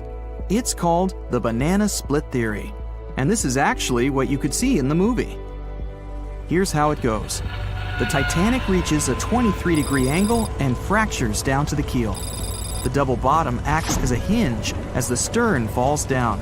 When the double bottom fails, the bow and the stern separate. The stern lists to port, standing vertically, and then begins to go underwater. This theory is the most scientifically accurate one, along with Roy Mengat's theory. Wait, who's Roy Mengat? Mengat theory. Roy Mengat was an engineer who came up with the most plausible theory for the time being. 2:17 a.m. the lights go out on the Titanic. At this moment, the ship is at an angle of 20 to 23 degrees. Suddenly, the vessel snaps in two just around the third funnel. It causes the stern to settle into the water. The keel fails first. The draft and lower hull are crushed and break apart. Water surges into the bow and stern of the ship through the huge cracks, causing the bow section to sink beneath the waves. The stern rises up to the angle of 70 to 90 degrees, and then it sinks too. This theory seems to make the most sense, but it's quite controversial. The survivors who saw the breakup stated that the stern had settled back with the bow completely missing. Mengat's theory, however, contradicts that statement, while James Cameron's scenario takes this into account. Are you thinking what I'm thinking? The truth must be somewhere in the middle. My version. Now, as promised, I'll provide you with my version of the events.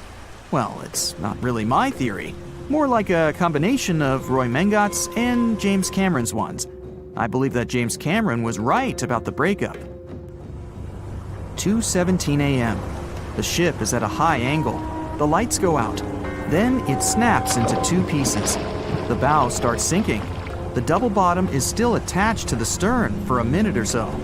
Once the double bottom fails, the two parts separate and the bow goes down. Then, as Mengat said, the stern rises up at a high angle, and then it begins to sink vertically. It might have actually happened because the survivors stated that they had seen a clean break. This means it couldn't be hidden. And they had also seen the stern staying vertically in the air for a long enough time, probably a few minutes, before disappearing. Anyways, all of these are just speculations. Regardless of how the Titanic broke apart and sank, it was a great tragedy. It's already been 110 years since the Titanic collided with an iceberg and sank. Did you know that in 2022, the Blue Star Line Company is completing the construction of an exact replica of the Titanic? Called the Titanic II liner, the ship will be sent sailing along the same route with 2,400 people on board. Let's hope that everything goes well for them. It was September 12, 1990. In those times, way before instant messaging and Zoom calls, a little girl was looking for pen pals. Zoe was aboard a ship from England to Belgium on vacation with her parents. She was only 10 years old at the time, but was a very clever schoolgirl. She took a piece of paper and started putting some words together. She introduced herself, then wrote about how she liked ballet and playing the flute and the piano. Of course, she couldn't help but mention her two adored pets, a little hamster she called Sparkle and her fish Speckle. She also put down the address at which she could be reached in case someone was interested in writing back to her. But alas, she was at sea. Who could she send this message to? An interesting idea came to her mind. She carefully placed her letter in a plastic bottle, tightly closed the lid to protect it from the water, and threw it into the sea. The little girl's excitement faded away over the years as she didn't receive a response. Maybe the bottle got stuck somewhere. Maybe it was swallowed by some big, scary sea creature. Or maybe the water actually poked through the plastic cap and destroyed her message. Many years later, on Christmas, a letter for Zoe was received at her parents' house under her maiden name. The postage signaled that the message was from Europe. It was from a Dutch couple, Piet and Jacqueline Leteau, who had found her delicate bottle and were very considerate to write back. They pointed out that they had found the letter among the debris thrown at the shore by the sea. Zoe's letter had been stranded for a staggering 23 years at sea and traveled for more than 350 miles to reach its final destination near Rotterdam in the Netherlands. That's quite a voyage for a small plastic bottle. A story similar to that of Zoe is the strange connection between two little boys. A little German boy named Frank Uzbek was on a boat traveling to Denmark when he got the same idea as Zoe. He was 5 years old at the time he put together a message and threw it into the unknown. The year was 1987. He got his response years later when he was 29. His letter, just like the one Zoe would send a couple of years later, had been at sea for 24 years. His message was found by a boy named Daniel Karatke, while he was on a walk with his parents on the Curonian Spit near the Baltic Sea. Daniel was lucky that his father knew enough German to translate the message. The unlikely friends eventually met via video call in 2011. Not all message-in-a-bottle stories have been explained away.